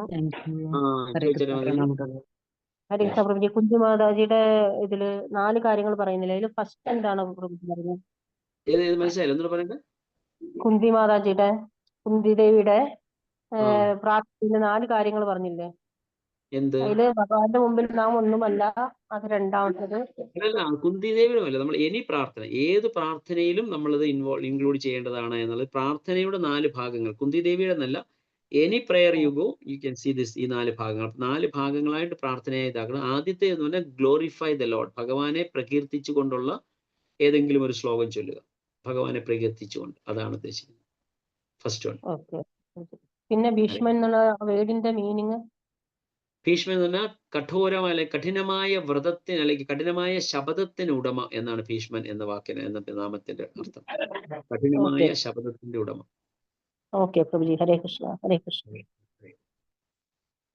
ഹരേ Krishna. Thank you so much. നമ്മുടെ ദുര്യോധന ഈ ഒരു അങ്ങനെ അനുഗ്രഹം കൊടുക്കുന്നത് മാത്രല്ലാണ്ട് വല്ല ക്വാളിറ്റി ഉള്ള ആളാണോ? എന്തെങ്കിലും ഒരു ക്വാളിറ്റി ഉണ്ടോ വേറെ? ദുര്യോധനോ? Duryodhana was a very good administrator Mataji. നല്ലൊരു രാജാവായിരുന്നു. രാജാവിന്റെ എല്ലാ ഗുണങ്ങൾ നല്ലതുപോലെ ഉണ്ടായിരുന്നു. ഈവൻ ആക്ച്വലി കർണൻ പറയുന്നുണ്ട് യുധിഷ്ഠിര മഹാരാജാവിനേക്കാളും ഒരു രാജാവാകാനുള്ള ഗുണം ദുര്യോധനനാണുള്ളത്. പക്ഷെ അവിടെയുള്ള നെഗറ്റീവായിട്ടുള്ള കാര്യം എന്ന് പറഞ്ഞു കഴിഞ്ഞാൽ എന്തുകൊണ്ടാണ് ഒരു ആസുരിക സ്വഭാവമാകുന്നത് എന്ന് പറയുന്നത്? അസുരൻ എന്ന് പറഞ്ഞു കഴിഞ്ഞാൽ അത്രമാത്രം ദുഷ്കൃതമായ പ്രവർത്തികൾ ചെയ്യണമെന്നില്ല. Anyone who is against the lord, ഭഗവാന് എതിരായിട്ട് അല്ലെങ്കിൽ ഭഗവത് ഇച്ഛയ്ക്ക് വിപരീതമായിട്ട് പ്രവർത്തിക്കുന്നത് ഏതൊരു വ്യക്തിയെയും അസുരൻ എന്ന് ചിത്രീകരിക്കാം. ആ ഒരു രീതിയിലാണ് നമ്മുടെ ദുര്യോധനൻ ഒരു ആസുരിക സ്വഭാവമുള്ളവനാവുന്നത്. ഭഗവാനെ അംഗീകരിച്ചില്ല, ഭഗവാന്റെ അസ്തിത്വത്തെ അംഗീകരിച്ചില്ല. അസുരൻ എന്ന പദത്തിന് മറ്റൊരു അർത്ഥം കൂടെ ഞാൻ കഴിഞ്ഞ ദിവസം ക്ലാസ്സിൽ പറയുകയുണ്ടായി. അസുരൻ എന്ന് പറഞ്ഞാൽ അസു എന്ന് പറഞ്ഞാൽ ശ്വാസം എന്നാണ് അർത്ഥം, ലൈക്ക് ബ്രീത്തിങ്. തൻ്റെ ആ ശ്വാസോച്ഛ്വാസത്തിനെ അല്ലെങ്കിൽ ആ ശ്വസിക്കുന്നതിനെ പോലും രമിക്കുക, അതായത് അതുപോലും ഇന്ദ്രിയ തൃപ്തിക്ക് വേണ്ടി ഉപയോഗിക്കുന്നവനെയാണ് അസുരൻ എന്ന് പറയുന്നത്. So Duryodhana was like that.